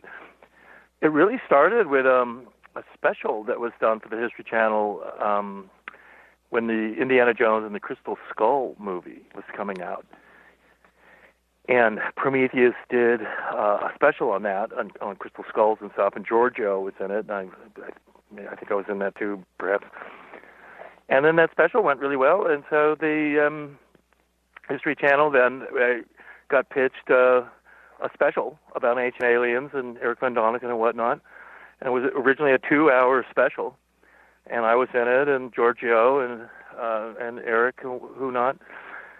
And then that special went really well, and then they decided to order something like another 5 2-hour shows, and that was really the first season. Oh, that's right. The first episodes were 2 hours long. Yeah, that's right. I forgot all about that. Yeah. Yeah, and so the first year of the show, it was 2-hour shows, and now then they re-edited them to 1-hour shows. There's over 100 episodes now, which is kind of some magic number in TV land, I guess, of syndication and whatnot. So that'll be good. I mean, even if Ancient Aliens does stop after another year or two. I'll probably go on for another couple of years at least. Well, but there's plenty of shows, so it'll be run for a long time, and that's great. I mean, it's an influential show, and it's popular all over the world. I can tell you, in South America, in Mexico, and in India, and in Korea, in Eastern Europe, Germany and France and stuff, people really like that show. It's different. I mean, it has a lot of what's been in many other documentaries and shows and UFO shows and whatnot. But it just, and Giorgio's good, I think, in it. It's captured the imagination and good special effects.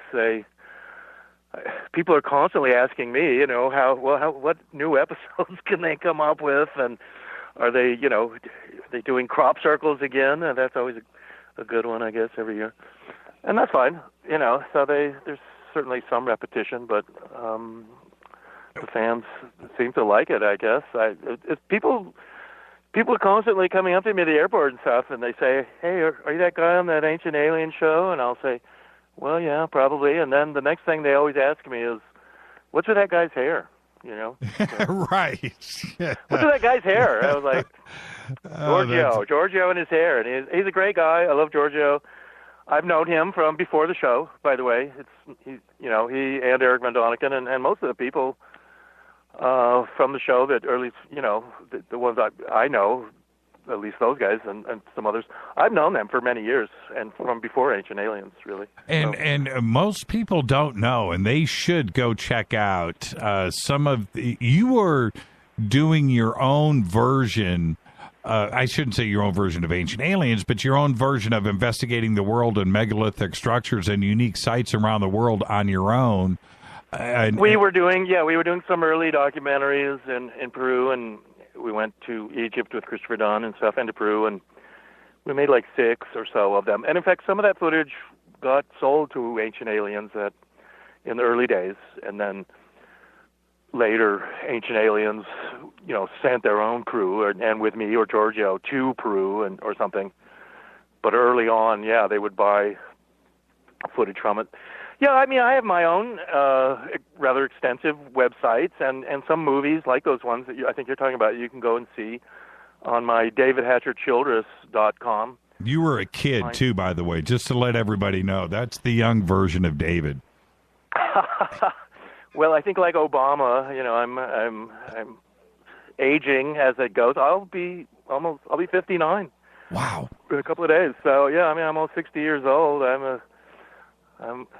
I don't think of myself as some crazy old man or anything, but I don't know. I'm getting up there. Yeah.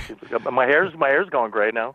Yeah, and like you go back and you look at those videos, and you were just a kid, but you were on top of something back then, and that's what's intriguing about it. You go and watch that the early stuff that you were doing, and I'm gonna guess now.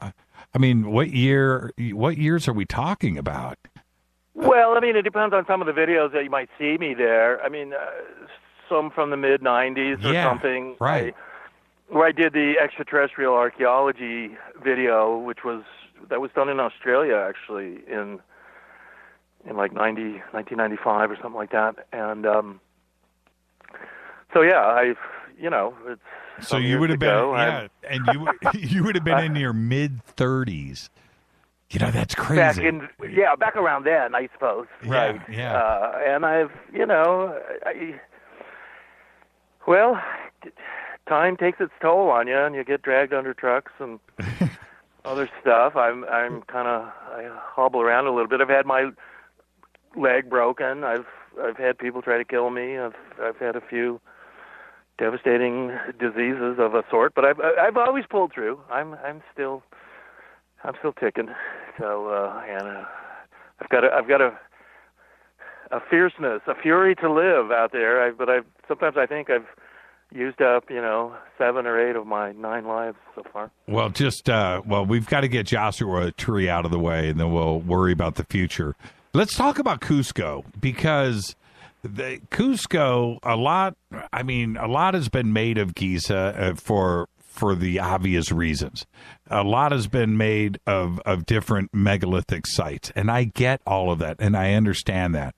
But when it comes to some of the megalithic stuff that's going on in Peru, now, to me, we're like in a whole nother league of engineering and possibilities and guesswork and trying to figure out how this stuff is done.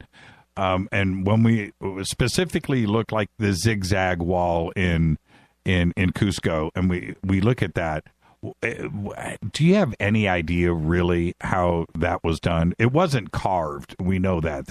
There's just no way to do that. Not even today. I mean, forget about modern technology.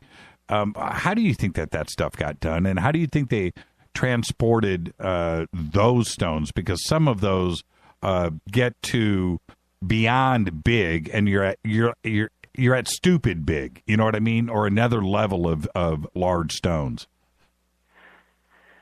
Well, right, and Cusco is a vast complex of things.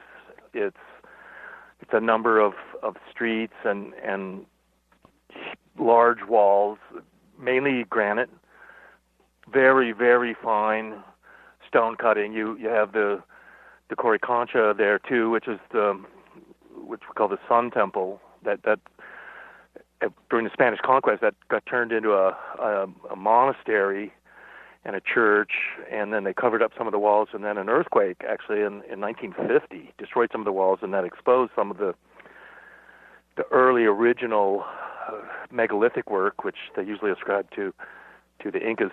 You have then also the giant walls above Cusco at Sacsayhuaman, which is this massive fortress that has the largest stone walls there. There were towers and things there. The big battle, several battles between the Incas and the conquistadors were fought there. You also have a curious thing around Cusco, which you also have at Giza and the pyramids, by the way, and that is in this weird underground world. Right. There are these tunnels. There are rock cut and even specially lined tunnels with blocks of stone. There's areas where these tunnels go through solid rock. Around Cusco, anyway, the legends are that there's this tremendous treasure that's buried inside this tunnel system, and that tunnel system went beneath the city and to the Sun Temple, the Coricancha. It was an underground world with rooms. It's said that, Atahualpa, the Inca king, was basically held for ransom by Pizarro and his conquistador buddies, and then what they had to do to ransom him was bring all this gold and fill this room full of gold treasure and stuff.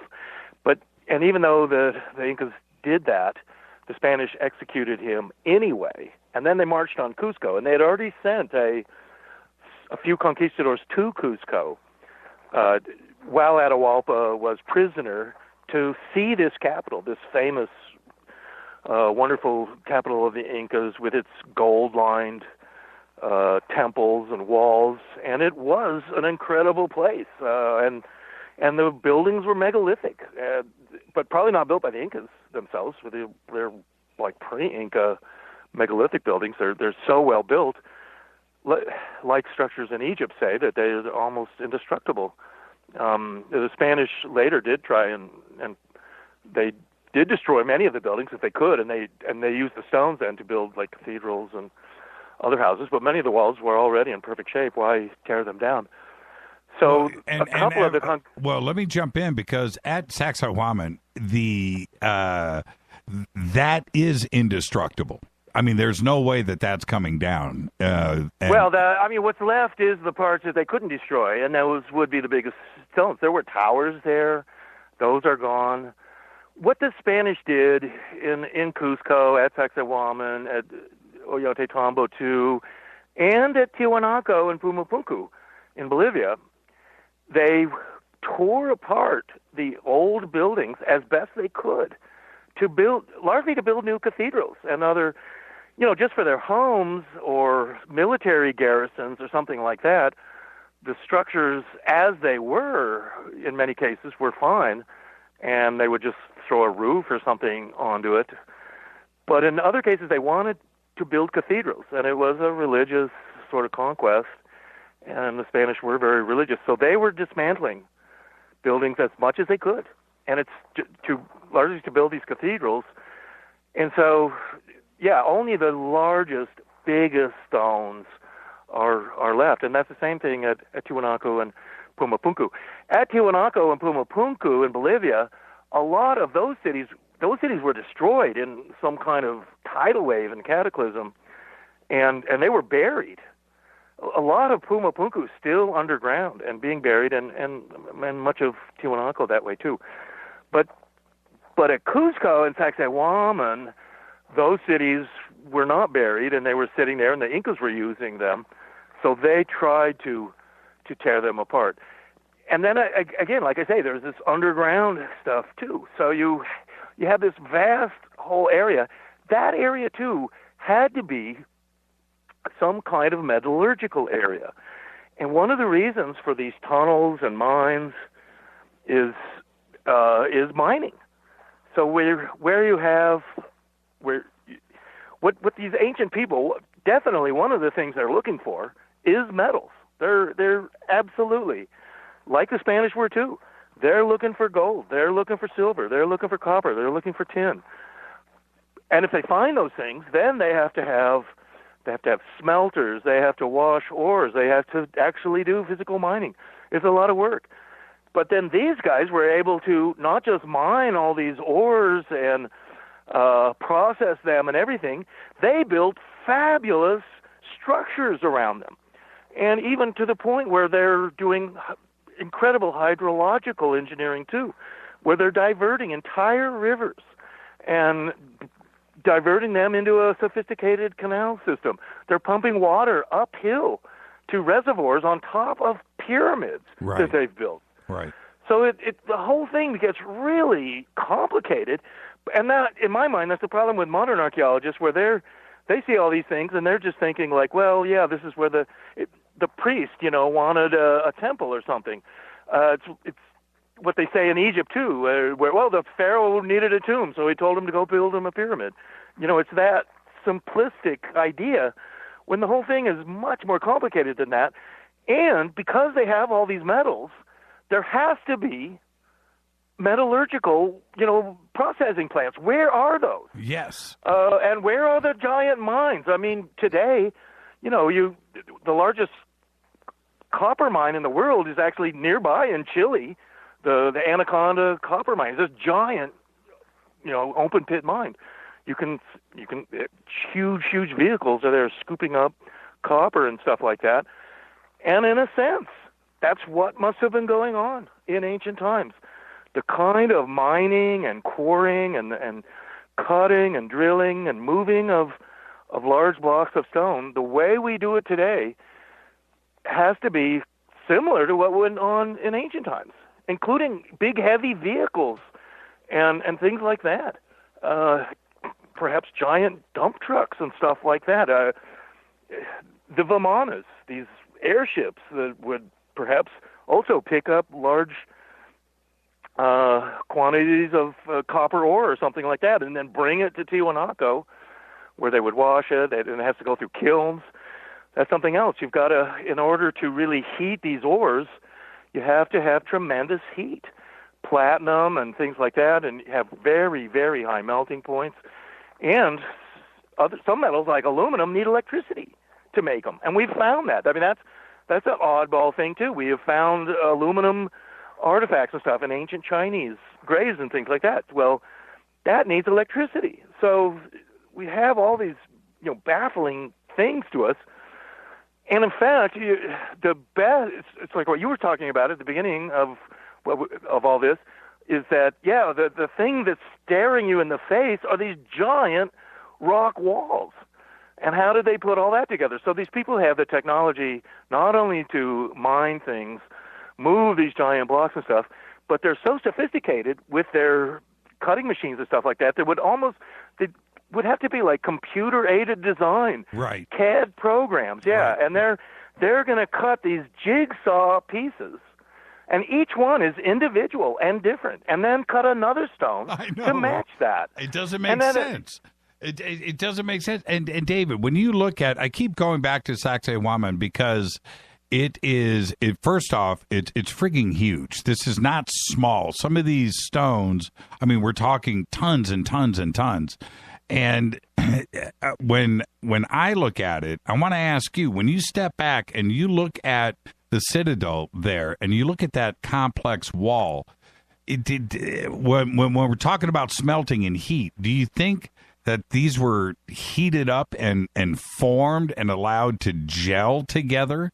I mean, that makes more sense to me than cutting these in a jigsaw fashion to fit. That's that's tremendous work. It seems like they had an easy way of making these huge stones fit together in such a complex way. Do you think that they just heated it up? And if they did, where's the evidence of that? How did they pull it off? Well, and that is one of the early theories, that they had some way of softening the stone and heating it, perhaps, like that. Do you go that way in your mind? Do you think they well, heated it? There's a little bit to that, I think, because there was another study, and I mention it in my book on ancient technology in Peru and Bolivia. It was a study done by a Dutch archaeological team on some of the walls in Cusco that are granite, and they noticed that they had a glaze on them, and that it's like they had been heated and melted, so that a slight glassy covering from the stone was there, a shininess and a glaze that was on the stones, and that they even did these calculations. They were from some university in the Netherlands, and this got published, and then it ended up in Nexus magazine, which it's an Australian magazine, but I get it, so it was an article in there. So they were basically saying that, yeah, it's like the stones have been sort of heated and glazed. They're in a sense vitrified a little bit on the. There's another strange thing with those stones is that they have, and there's other places too, at the Osirion in Egypt, at Abydos has this too. There are these odd little knobs that come out of the stones. There's a few places where these little dish marks and depressions are, and not all the stones have them either. It's just some of them have it, just these little knobs that come out of the stone. And otherwise, it'll be a smooth or pillow-shaped face. That's the thing with a lot of those stones, that they're not totally flat either. They have this pillowiness to them. But where these knobs come out is almost like where the nozzle of some heating plasma device, some kind of rock-cutting, melting device. And in fact, when you watch the Star Wars movies, the whole thing of the lightsaber is very similar to the kind of device you would use for melting stone and for mining. And I mean, what a lightsaber is, and it's a very clever device that George Lucas has come up with, and many ways is similar to the Tibetan Tonkas and demons, where these guys carry these flaming swords and stuff when they battle these demons and stuff in Tibet, and you see that a lot in Tibetan iconography. But with the whole Star Wars and Jedi Knight thing, yeah, they're holding these, what we would call in engineering and in science, we would call these a plasma cutter. It's a handheld device that's putting out an super electrified gas that's like a sword. It's in the sense of the lightsaber, it's like bent. It goes out about 3 feet or something like that, and then it's bent back into the handle, and that gives it an end. But there's a scene in one of the Star Wars movies where the Jedi Knight, they're trapped in this space station. They want to get out in this room. They're going to fill it with gas and poison them. And they take their lightsabers and they shove them into this vault door that's steel or something, and they start melting it. And that is, when I saw that in the movies, I thought, yeah, this is exactly what could happen with a kind of a device where you're able to put it in the rock and melt the rock into a kind of a, almost like a clay silly putty, where it can be molded, and it's not, not dripping liquid, but it's some kind of pliable. And then you're able to get the shape you want or something like that. And so it fits up to these other rocks. And then you have to pull your lightsaber out of the rock, and it's still, hot and molten, but as you pull it out, it would leave this little nub of what is molten rock, really, coming out, and then, of course, then it would harden. And then but when you look at these blocks, they look like normal granite, and granite is infused with little quartz crystals and stuff like that. You can also, there are places where the rocks have pulled away, and you can see how well the edges are cut, and it does seem that that some kind of a saw edge was being used. So if the rocks were being melted and kind of molded, which in my mind is a possibility, and it's like they have been heated, something like that at least. But then still, they had the saws that are cutting them, and then the precision of the other block that has to be fitted. That's what's so difficult. When you look at places, again, like at Tiwanaku and Pumapunku, and those H blocks and special blocks there's no doubt that those are cut with saws and power tools rather than being, say melted and molded. But you're not seeing those same jigsaw patterns. Those are more angular, blocks of stone that are kind of rectangular, or in the case of the H blocks, they're like heavily articulated with all of these inner corners and grooves. And that is so hard to do.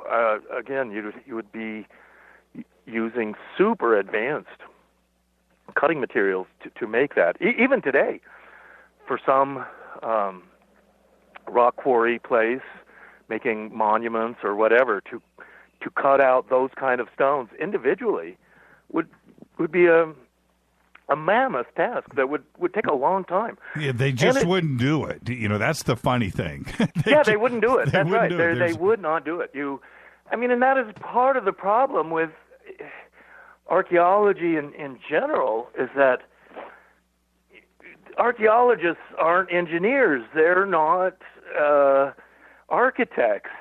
They study history and hieroglyphs and broken pieces of pottery and whatever, and they go at these things from also the idea that, well, these people are primitive. Here's the little corn patch that they had, and here's where they grew the potatoes, and over here's the giant wall that they somehow built, 10,000 years ago. And they don't really, they just sort of like, well, yeah. And after you see so many giant walls, and in Peru or Egypt or other places, there's a lot of them. And you get kind of numb to it in the end. But it's when you bring people who are architects and engineers, people who actually, stonemasons, people who work in quarries. And I met a guy in Australia recently in August, and he worked at a big quarry out in Western Australia. And, he was a guy who was an expert on, actually quarrying large blocks of stone and working with modern equipment. And he agreed, how you would cut these things and do stuff with it. It baffled him. I mean, he saw my presentation, but he completely agreed with me that, yeah, you just, primitive people can't do stuff like that. And you have to be so sophisticated. And in fact, just to even attempt to do a lot of those things, and in Peru, like Sacsayhuaman, I mean, they didn't just attempt to do it; they did it. It's not some half-assed project that they never finished. I mean, they went and they completed it. Amazing. Egypt is so much like that too. It is. Let me jump in right there. We'll take a break and we'll finish that thought right after. This is Fade to Black. Our guest tonight, the one and only David Hatcher Childress. Stay right there. Hi everybody, this is Rob Halford, the Metal Guard on JimmyChurchRadio.com. KGRA Radio. Intelligent talk. So, you love talk radio? Then you'll love TalkStreamLive.com. TalkStream Live is always on, 24/7, with the best streaming talk shows. Find your favorite talkers and discover some new ones. It's free, readily available online or on the smartphone or tablet. Finding your favorite talk shows all in one place has gotten a whole lot easier. Just go to TalkStreamLive.com. Be sure to download the free apps from Google Play or the iTunes App Store. If your home has hard water and it's leaving white spots, then it's likely that limescale is clogging your pipes. Limescale can cost hundreds of dollars a year in wasted energy and early appliance breakdown. HydroCare systems available at Wave Home Solutions prevent and remove limescale with just a simple filter change every 3 years. There are no salts, chemicals, or magnetic coils. Satisfaction guaranteed. For more information, just go to bestwater123.com. That's bestwater123.com. Hi, I'm Richard Dolan. When I'm not hosting my radio program, The Richard Dolan Show on KGRA, or writing new books on UFOs, I run a publishing company. I'm proud to say that Richard Dolan Press has published some of the most fascinating books available on UFOs and related subjects. They include Dr. Bruce Maccabee's classic analysis of the UFO cover-up, David Marler's breakthrough book on triangular UFOs, Dr. Richard Sauter's unique work on underground bases, and other classics by Grant Cameron, Chase Kletsky, and Dr. Bob Wood, not to mention intriguing works by Eve Lorgan and Laurie MacDonald that deal with truly bizarre phenomena. I'm proud to publish such high-quality and original works, and there are several amazing books about to be released over the next few months. Go to richarddolanpress.com to learn more.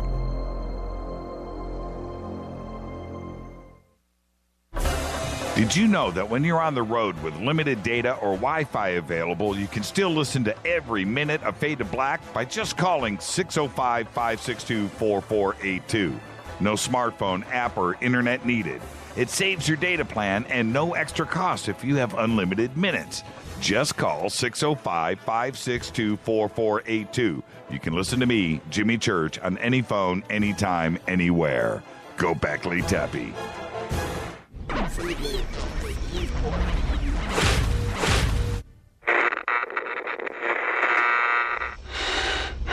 You want to know a secret? I love ponies. I really love ponies. I'm serious. I couldn't stay sane without ponies to brush. Why Fade to Black? Because you never got that pony, damn it. This is Fade to Black with Jimmy Church on the Game Changer Radio Network and KGRA, the Global Radio Alliance.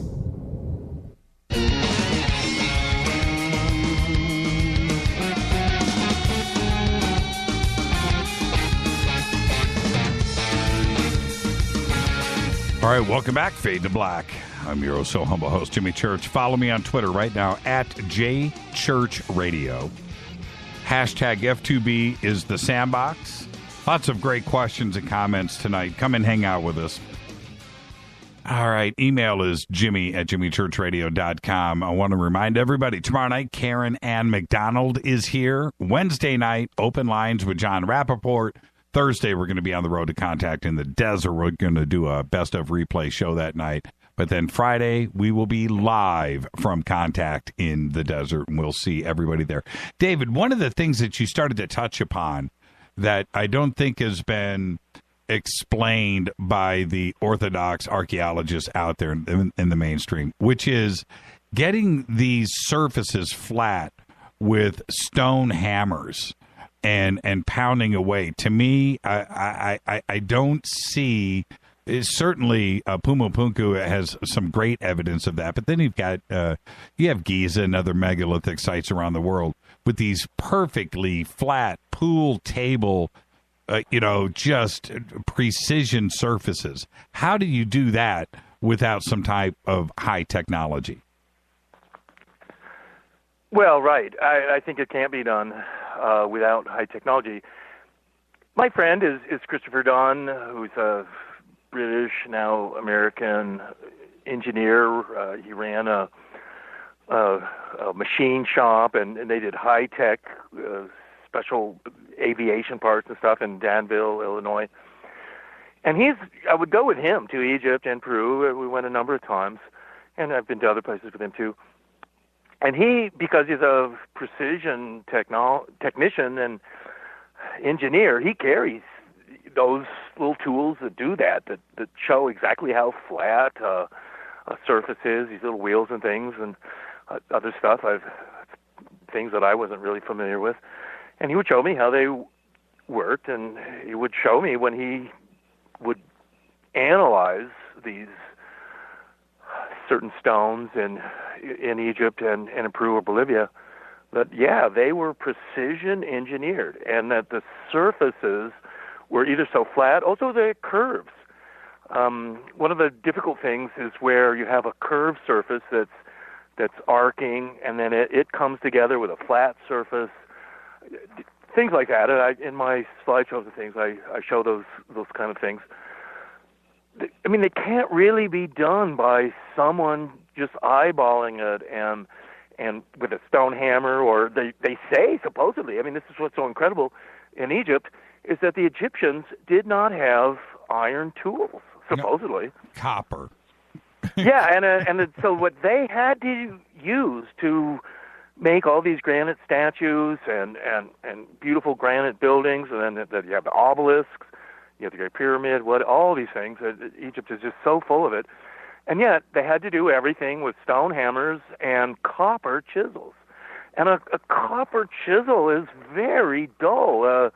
It will only, if you're using a copper chisel on a piece of granite, basalt is even harder, and there's basalt stuff in Peru too, and in Egypt, that one blow of a copper chisel is dulls it. I mean, throw it away. And so Egyptologists are literally saying that if some sculptor or something is sitting there chiseling away on a big granite statue of Ramses III or something, that there's literally 1,000 people there standing there, each with a new copper chisel, and he hands it to the sculptor, who takes one blow of it and then can't use it, and then he's handed another sharp copper chisel, and he takes another blow. I mean, it's that kind of, it's ridiculous in a sense. So what they're saying basically with, say, Egyptian stuff is that, yeah, the Egyptians had a certain low technology because they didn't have iron tools, yet they were doing things that would have required basically not just iron tools, but power tools, diamond saws, diamond drills, and things like that. It's what we have to use today. And it seems incredible that they would have had all that, but they had to. You can't really do these things without it. Wouldn't there be literally pits full of millions of copper chisels, right? Right? Well, not necessarily. Well, there wouldn't really be that, and here's why. Things are recycled. I mean, this is also the whole thing of metals being so valuable. Gold is indestructible. All gold of ancient times still exists today. It's gold. It's one of the magical things about gold. Other metals oxidize. They can be vaporized. They will disappear. They rust and things like that, and including iron. But not gold. All gold of ancient times is still around today. But gold is too soft to really make chisels or machines out of. Gold is good for electrical stuff. And for electrical parts and things, gold is actually very, very good, and it's a good conductor. But yeah, you need really, ultimately, iron and different alloys. And that's where also titanium and platinum, chromium, other oddball metals, and whatnot. And look, metals were so important, and gems. Crystals and things like that were very, very important. Diamonds, rubies, emeralds. Emeralds are probably the most expensive of all gems. And glass. In fact, glass. Glass was like... Just glass. Yes. Yeah, stuff like that. And the ancients were fascinated. And I maintain, of course, in my books, like Vimana and Technology of the Gods and Ancient Technology in Peru and Bolivia and whatnot, Atlantis and the Power System of the Gods, is another one of my books, that the ancients, I mean, the things we have today, they had too. Airships, they had electricity, they had power tools, diamond drills, things like that. What they didn't have is a sort of consumer society with all the different products and brands and commercials and, well, the soap operas and whatnot. And I mean, that part, it was, the ancients didn't really have the sort of Netflix. Right. And you wonder if they had radio shows and stuff like that. I mean, they had the airports, and in fact, I think that's kind of what Sacsayhuaman and parts of Cusco. Cusco was, I think, a mining area as well. But when you go to Sacsayhuaman, it was like an airport, some kind of air. There was a huge, huge field right all around and in front of the huge walls of Sacsayhuaman.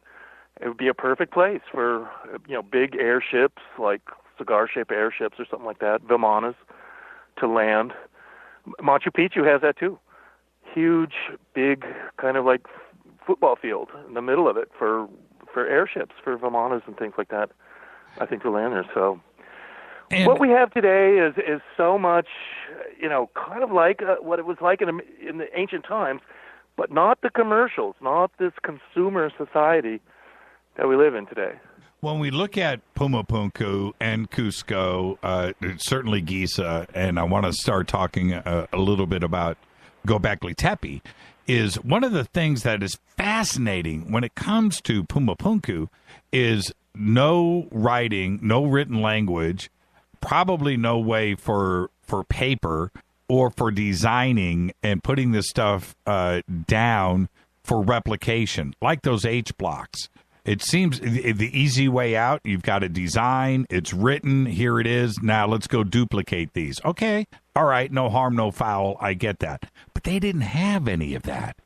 And they were we assume they didn't have that, but I mean, in a sense, what I'm saying, and Christopher Dunn, too, and some others, is that they would have had to have that. Some kind of computer programs, certainly, designs, what you're talking about. Right. The designing may not have taken place originally in Peru and Bolivia. It may have taken place in ancient India or Sumeria or something like that. You have the Fuente Magna bowl in La Paz, which has ancient Sumerian writing on it. That kind of a thing. Look, something that's interesting to consider that you would be familiar with, and all your listeners and stuff, is the Chinese I Ching hexagrams. And you have the 64 hexagrams of the I Ching. Essentially, they're a computer code. They're either the hexagrams of the I Ching are either a dash or a broken line, a broken dash or a dash, a line or a broken line. And that's what the hexagrams of the I Ching are made of. I mean, computer code is a 1 or a 0, and it's all made of that, just a 1 or a 0, all computer code ultimately.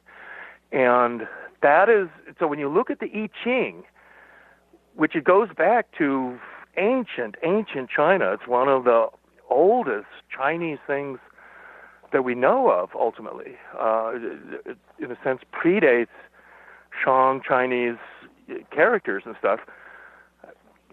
A real early China is a mythical China of mythical emperors and stuff like that. One was Emperor Mu and things, and the I Ching is coming from that area. But the I Ching is some kind of, it would seem, a computer code.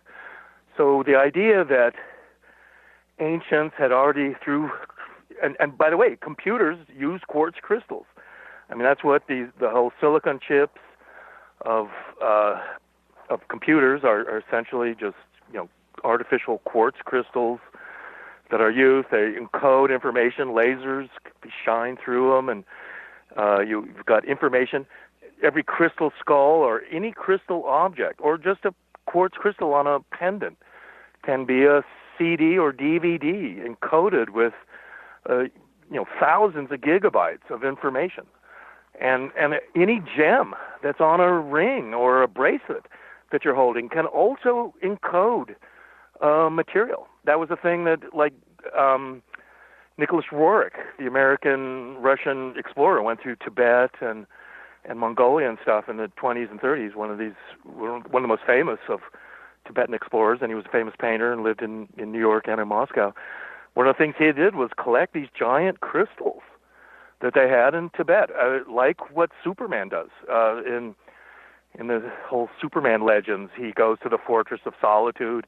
He takes a giant crystal and he puts it in this receptacle, and then his father appears from the exploded planet Krypton, Jor-El, and tells him all this information.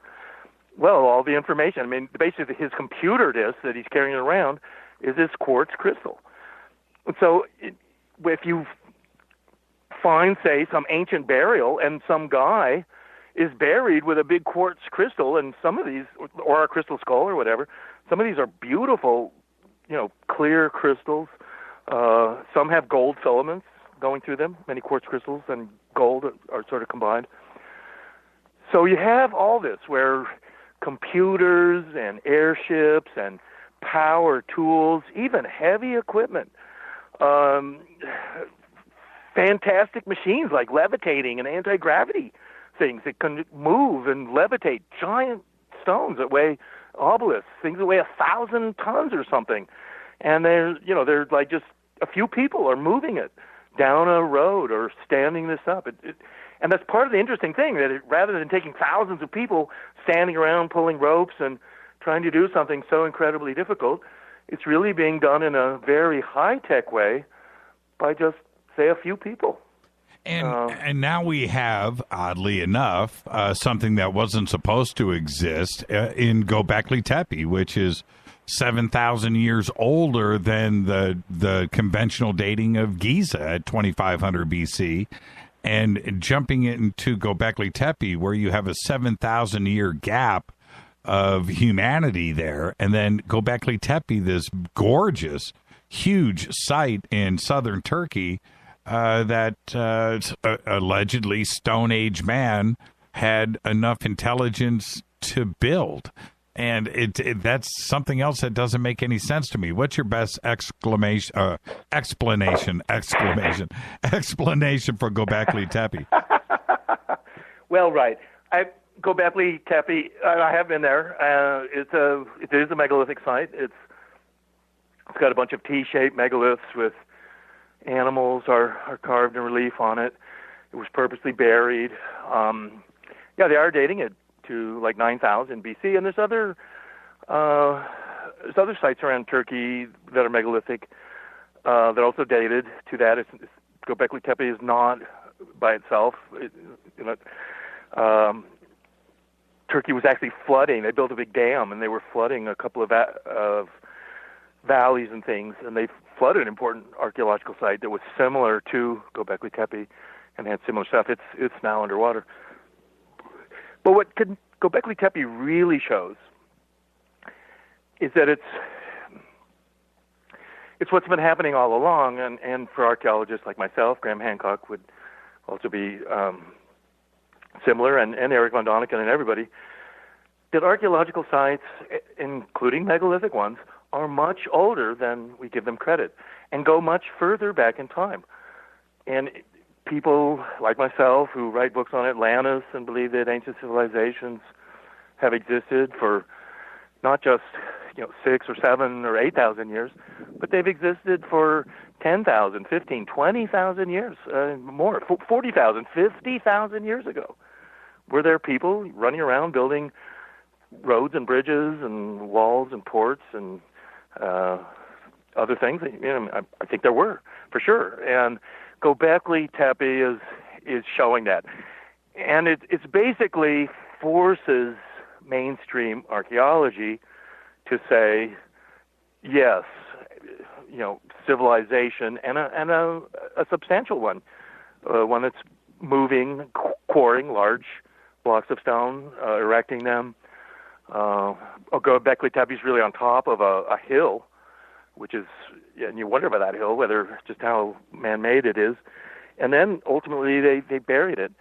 But what the mainstream has done, and it's actually a German Catholic university that's kind of spearheaded the excavations at Göbekli Tepe, and of course Turkish archaeologists are there too, but what they have said, I mean, in their official thing, is that the people who made Göbekli Tepe there was no civilization yet. They were still some hunter-gatherer people who had not yet built a city, built some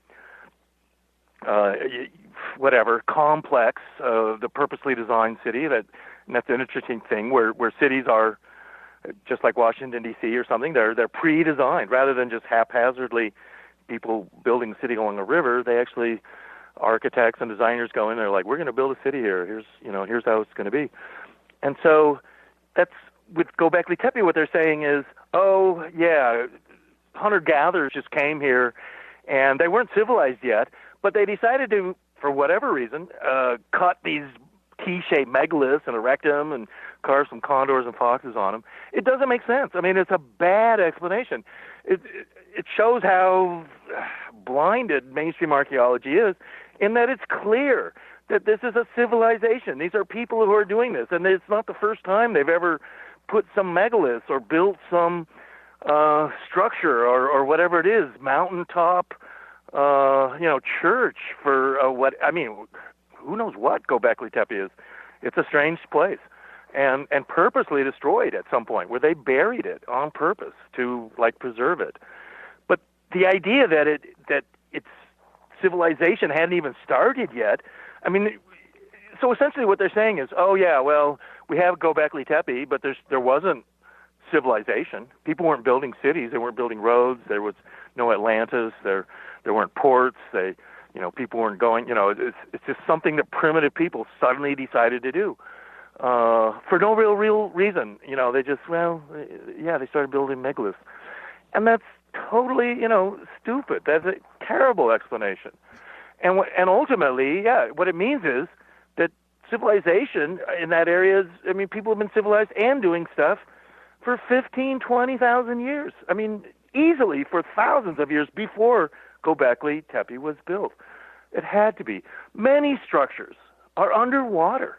There's over 200 known sunken cities in the Mediterranean alone. They weren't built underwater. So how do these things all get underwater? I mean, how old are those cities? Yeah. That's the thing. Civilization is going back many, many, many tens of thousands of years. And the idea whether ancient aliens were coming here too, sure.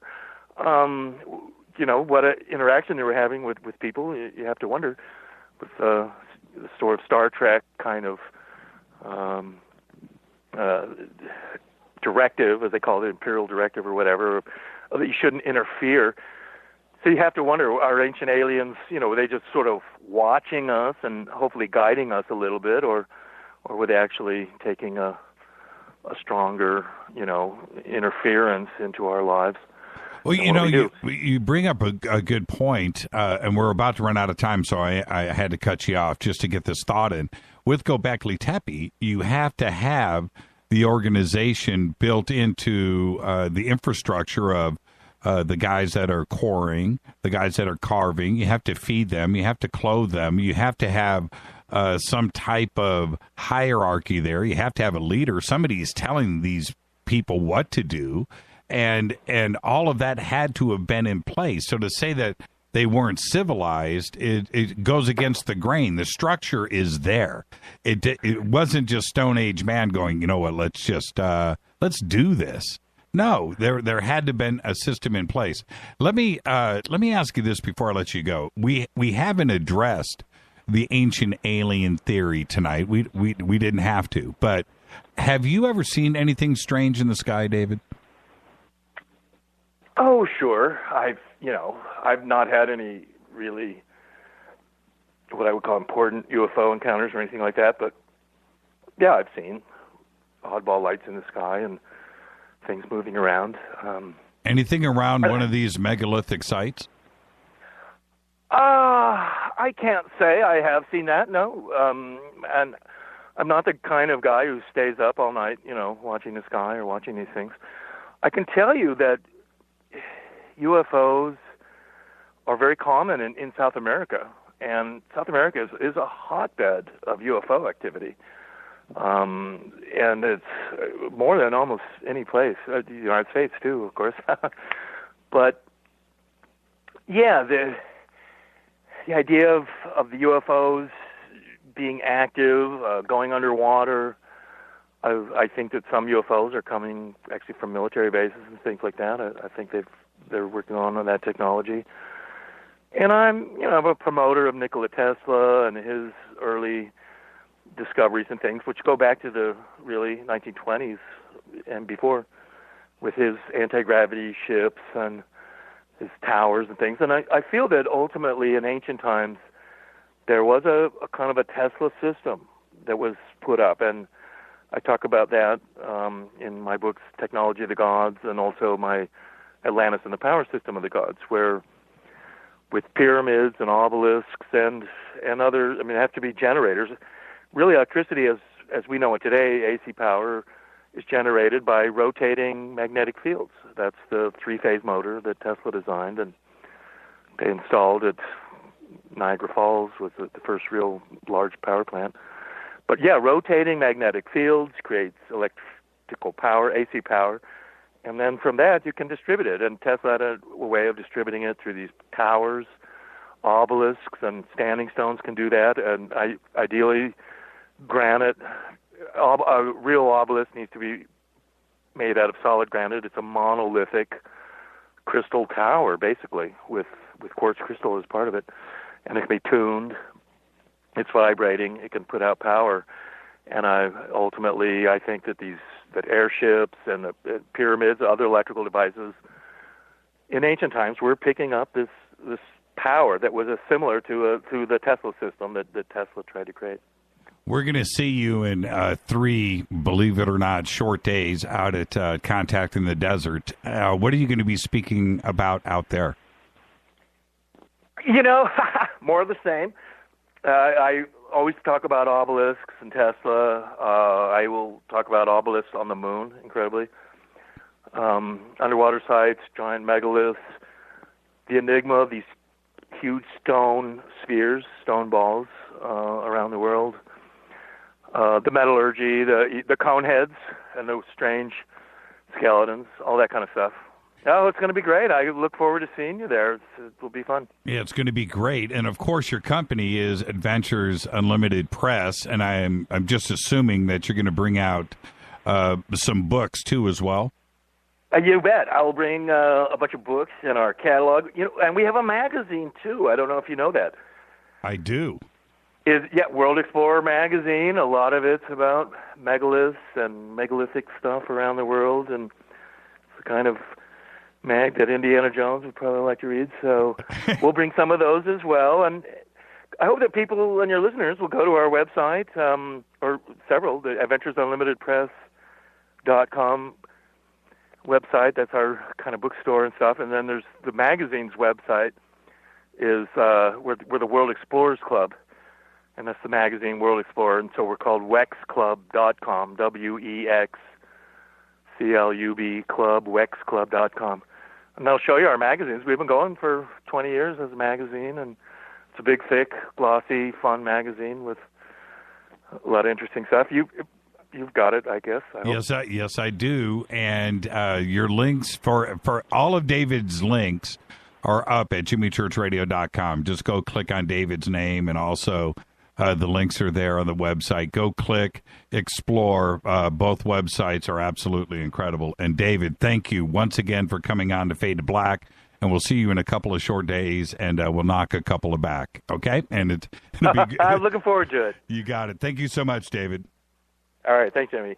David Hatcher Childress. Thank you so much. Contact in the Desert is coming up, man. And you can come and hang out with all of us, and David will be there on Friday, Saturday, and Sunday. And, of course, we will be broadcasting live this Friday.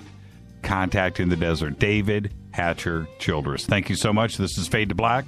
Going to open up the phone lines next. 323-825-5045. I'll be right back.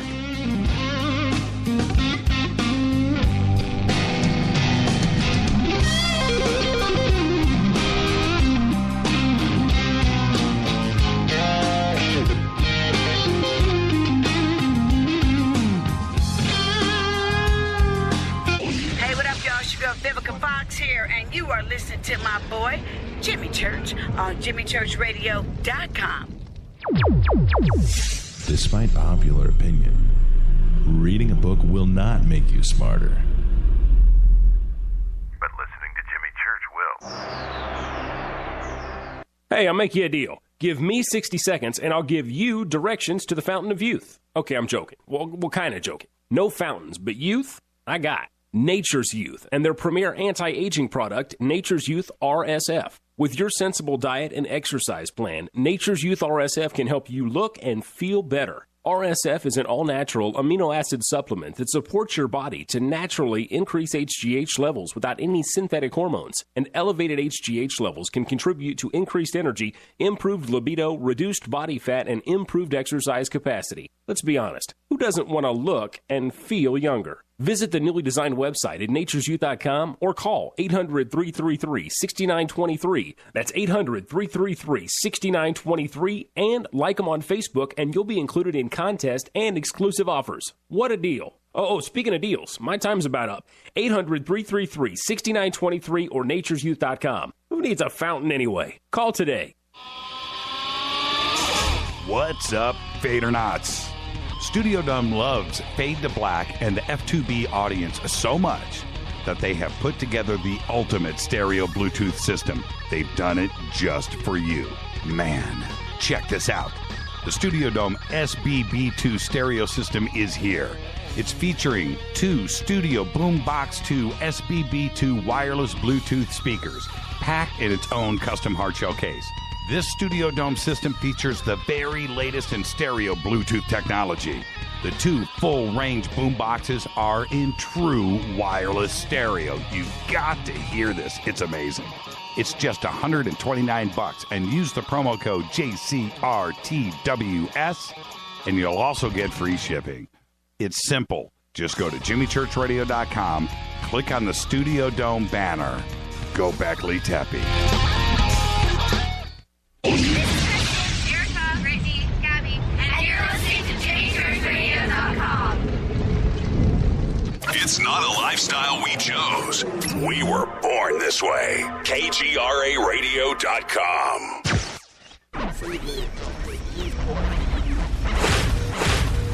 This is KJCR at JimmyChurchRadio.com.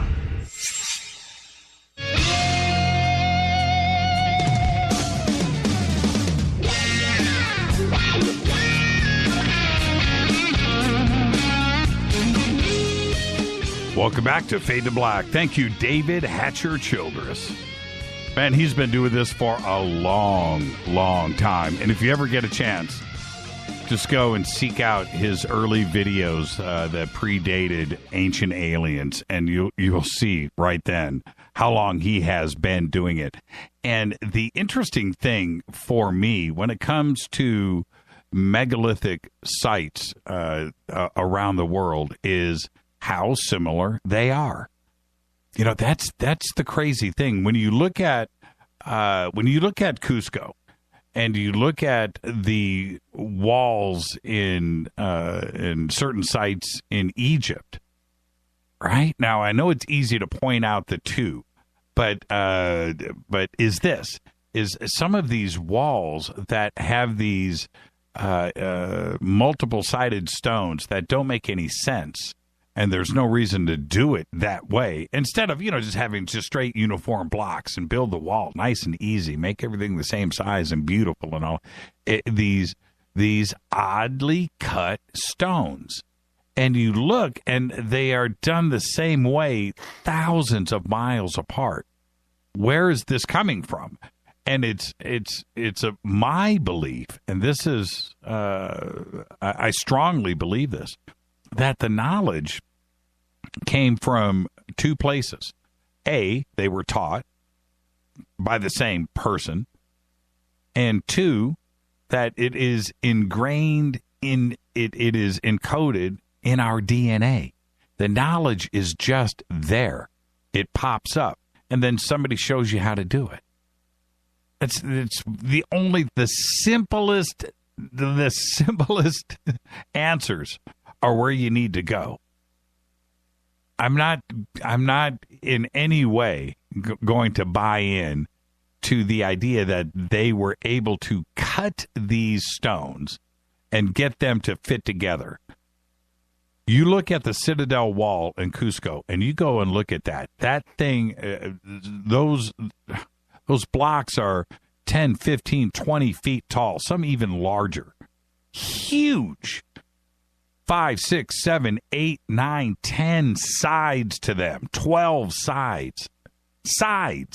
And then they fit together with another 20-ton block that is cut to 6 sides. And none of them are square. It doesn't make any sense. So how did they do it? And so there's a very simple process that is involved here. They didn't, the idea of cutting it, it doesn't add up because that's complex, that's hard, that's difficult. It would take you forever. And you would make mistakes. These rocks, these walls don't have mistakes in them. You'd have to pull the rock out, recut it, slap it back in. That's insane. No, that's not the process that went down. There is something else. So I would love, you talk about time travel, just take me back to Cusco, before the Incas, and just sit back and watch how they pulled that off. Somebody posted in Twitter last hour that it would take generations and generations. I agree. If you go with the conventional sense, we're talking about, I would guess, just hundreds of years to put that wall together. Hundreds. It would just be the most enormous task. And I just don't see it that way. No, I think it was very simple. All right. Dino, what's up? Well, Jimmy, good evening. I've been thinking during this whole presentation that what's behind kind of what you were talking about, what's behind it is you've got 3 different types of people. It was either off-world people that did it for themselves, people that did it for off-world people, or humans.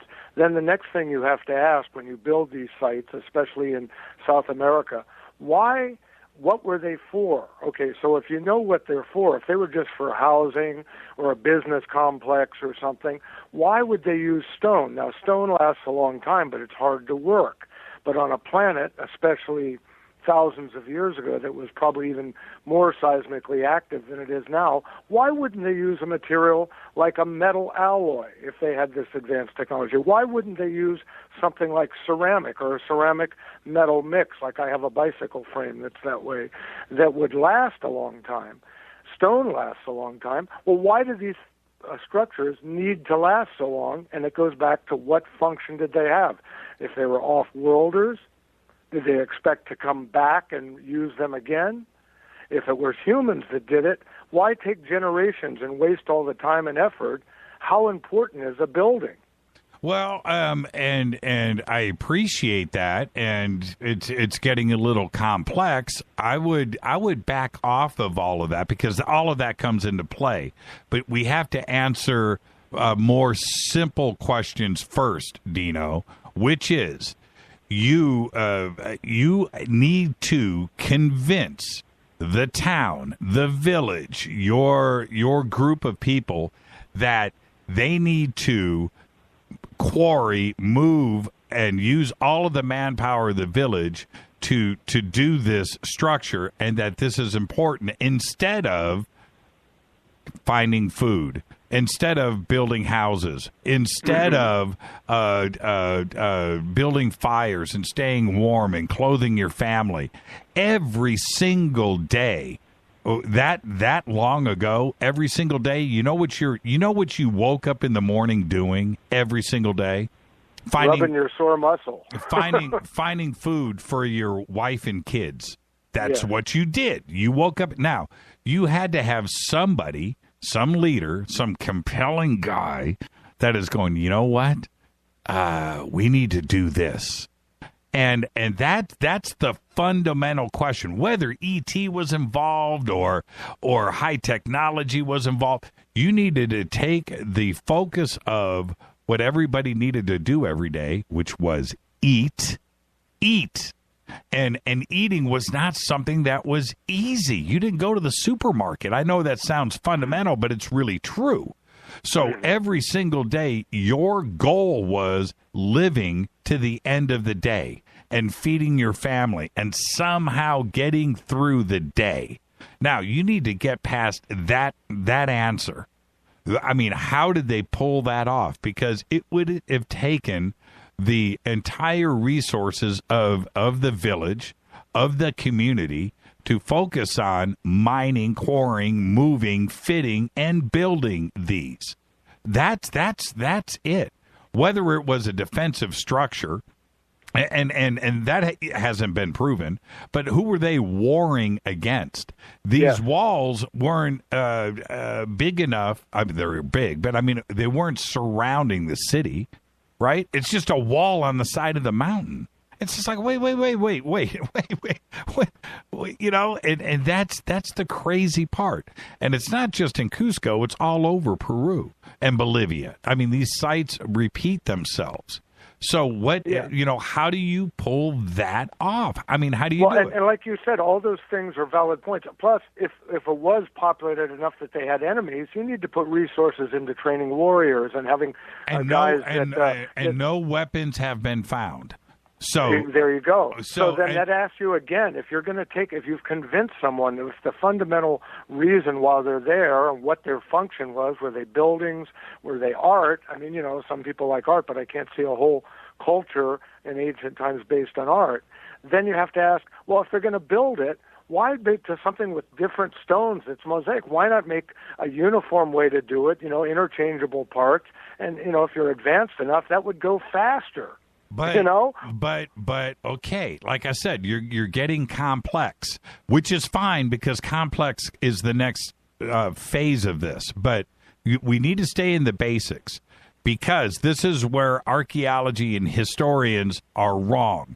So if you are forcing everybody to go hungry and slave, right? And don't worry about feeding your family. You need to carve these rocks. Everybody is on task for the next 100 years. Okay, no. So if that couldn't have happened that way because people need to eat, and then we have to look at they actually must have had a complex way of life. They had the logistics worked out. They had farming. They had people that were out there with domesticated animals that had meat, that had protein, that had sugars, that had fruit and vegetables, and they had a way of cultivating, and they had a system in place. So they had a section of the community that were farmers, like today. Then they had a government. They probably had a religion, and they had guys that were smelting, and they had guys that were quarrying, and they had architects that were building the homes. That's the only way that this could come into play, which throws everything off kilter with what history tells us existed back then. So that's when you stay in the fundamentals and you try to answer those basic questions up front. Anything behind it, anything, ET, high technology, lasers, electricity, all of that, that's all comes in after the fact that you have to answer and argue with history and archaeology first. You've got to stop that I'd have point. to agree. I mean, I took our anthropology courses, and they didn't make sense like this is making the last few years with some of your guests. But again, if you have all that, we don't have the answer, but if you have any kind of a functioning society with specialized things, let's face it, not everybody wants to hammer nails or has the capability, you know. Not everybody wants to farm and get their hands dirty in the dirt. So saying that, and if you have a limited population of people in any society down there in South America now we're talking about, then why wouldn't you make 2x4s, for example, that's if you're building with wood, all the same size? Why stretch it out to make rock where every rock is a different size? That just takes even more labor. Which is back to my point. Yeah. You know, it's just back to my point. They had an easy way to get this done. There was an easy way to do it because manpower was a resource that was precious. And you just can't go and starve out the town because you want to go build some rock wall that doesn't serve any purpose, unless building that rock wall is super, super easy. And there was a way to feed, there was a way to quarry, there was a way to move, there was a way to get waste out of the town and deal with garbage, and everything had to be in place. You had to have an infrastructure in order to commit that kind of manpower to building the wall. Because you're right. There would be a revolution, man. there would be anarchy in the streets in Cusco. Yeah. I mean, anybody that's played the Sims game, knows that, on the computer. But and in addition to all these things that you've said, and I agree with you, they had aesthetics, man. I mean, they had a time to say, we're going to not only use rock, but we're going to make it look nice. I mean, I really like that varied rock design. It's very aesthetic. So if you're an artist or an architect and you have time to put the little dooley-dallies on it to make it a little bit more interesting and aesthetic, that says something about how important that structure was. Well, and then, now, see, this is where you've let one astonishing fact go. So the Incas come in, right? And the Spanish come in. And the Incas tried to imitate the earlier civilization's ability to make these walls, right? They tried, and it looked like crap. And then when the Spanish come in, who had steel, tools, knowledge, writing, language, architects, math, they had all of that stuff in their back pocket. And it looks even worse. It's crap. It's crap. And the oldest stuff, just like over in Egypt and Greece, I mean, the older you go, the better this stuff is, and it degraded over time. And if you want evidence of that, the high technology, right? The Spanish coming in couldn't do anything with this stuff. The best work, the most complex, the most amazing and mind-blowing and unexplainable stuff is the oldest. Yeah. So there you go. Hey, Dino, thank you for the phone call, man. I'll see you next week. I'll see you in a few days at Contact in the Desert. Good night. See ya. Fade to black. Dino always got to come in stirring up trouble, but he does it all so well. 323-825-5045. I got tons of news that you know nothing about. I got to get to, and I got to get all of this in.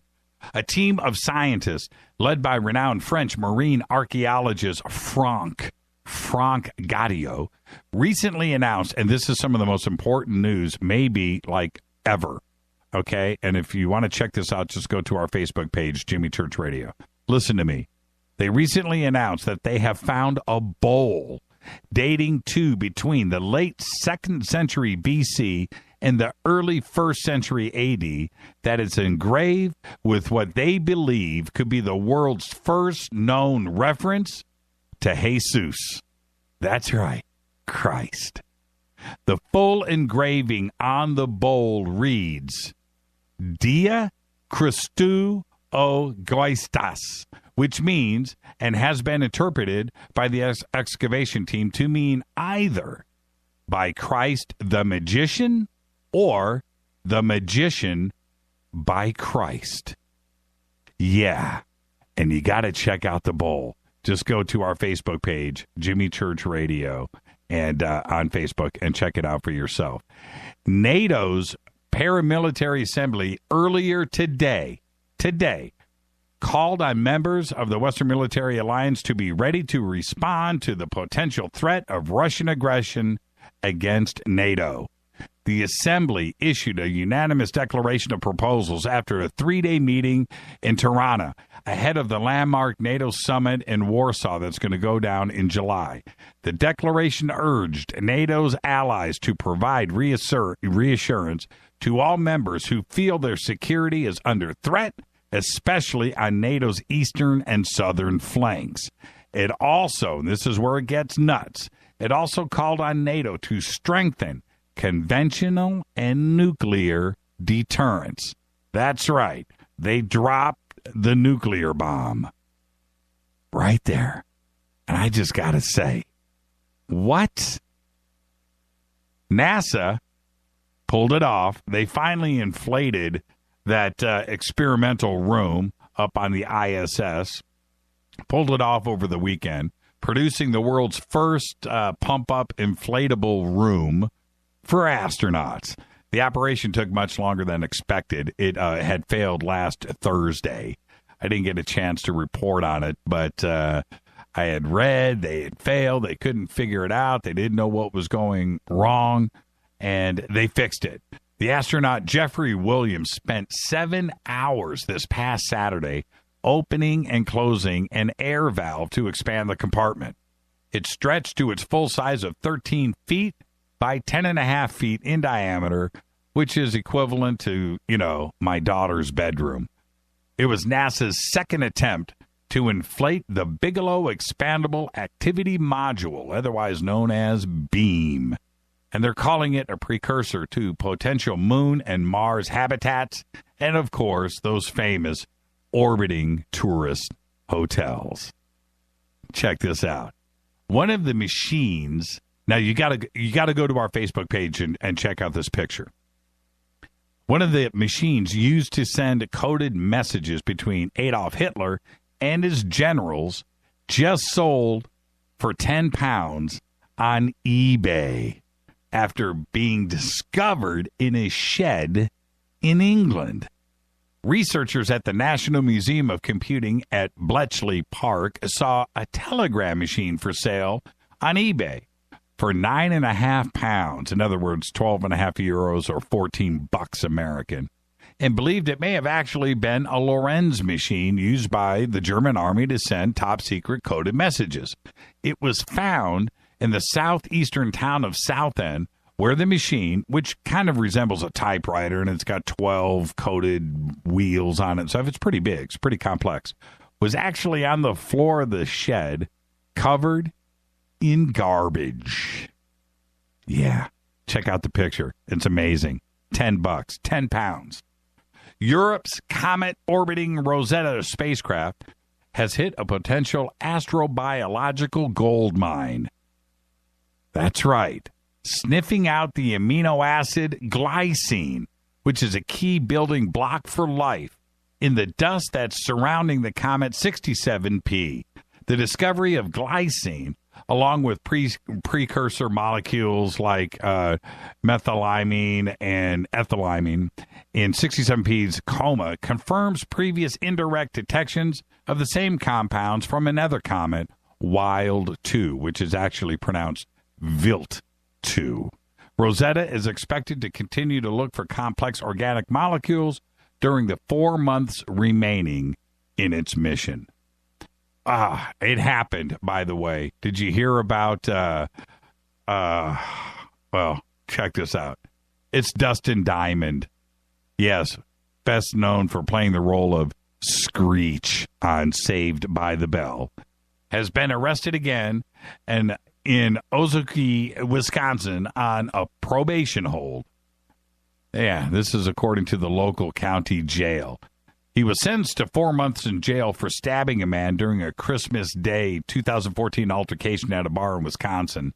I think they were asking for pictures or autographs or something, and his girlfriend was involved, and he just whipped out a pocket knife and stuck this guy in the neck. But anyway, he served 3 months for his sentence. They're not saying what he was arrested for or what kind of probation violation he did. And we're going to get news on this shortly. Oh, by the way, did you guys hear that Chumley worked out a deal? Did you guys hear about this? Chumley worked out a deal. He's not going to jail. He pled down to possession of firearms and some other stuff, methamphetamine, and a bunch of pot. And he's avoiding jail time. And I think he's got like 5 years of probation. All those sex charges that were there, nothing was filed. I'm not sure what is going on there. But, yeah, there's more to this story. We'll find out. German scientists have smashed the radio wave data speed barrier, Wi-Fi, by transmitting information equivalent to the contents of a conventional DVD in under 10 seconds. And they did it over 37 kilometers. Wi-Fi. The world record wireless transmission was achieved using modified radio wave transmitters amped up to better detect broadband signals. 6 gigabits per second were sent 37 kilometers from Cologne's residential unicenter to the Fraunhofer Institute's Space Observation Radar. The powerful tracking system is used to detect movements in outer space and is protected by one of the largest radar domes in the world. Now, that's what it took to do it. But if you think about that for a second, an entire DVD in under 10 seconds. Yeah, when are we going to see that technology, in the homestead? Earlier this year, by the way, the American Society for Aesthetic Plastic Surgery reported that tattoo removal had grown in the U.S. by 39% in 2015. All those cool tats, everybody is going to get those removed. They don't want to be 70 years old, covered in sleeves. But given that the treatment cost an average of $350 per session and can require 10 or more sessions to effectively remove a tattoo, that says a lot about how deeply people are regretting their ink. Well, which is why this genius in New York, and his name is Xing Xing, by the way, is probably about to get stupid rich. His new company, called Ephemeral, is testing a tattoo ink that disappears after 1 year. And it can also be completely removed by a tattoo artist in just one session. Dude is about to be really, really rich. Well, 3/4 of federal agencies' IT budgets go on operation and maintenance rather than upgrades. And some legacy technologies, such as floppy disk used by the Pentagon, are used every day for nuclear missiles. And the technology is over 50 years old.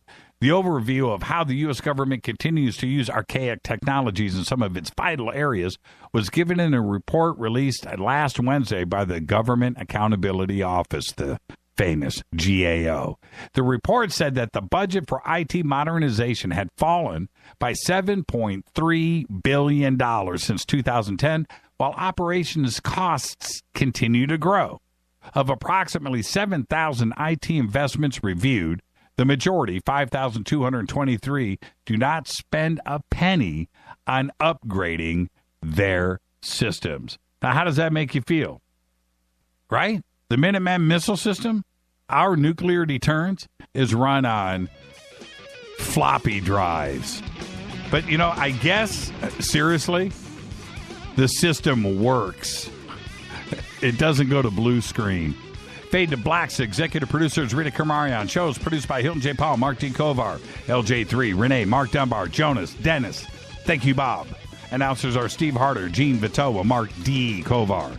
Faded by Dale. Webmaster is Drew the Geek.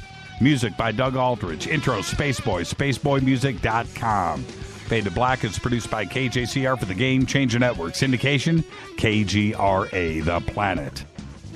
Tomorrow night, Karen Ann McDonald, right here on Fade to Black. This broadcast is owned and copyrighted 2016 by Fade to Black and the Game Changer Network. It cannot be rebroadcast, downloaded, copied, or used anywhere in the known universe without written permission from Fade to Black or the Game Changer Network. I'm your host, Jimmy Church. Follow me on Twitter right now at JChurchRadio. Email is jimmy@jimmychurchradio.com. This is Fade to Black. Everybody be safe. Go Backley Tappy.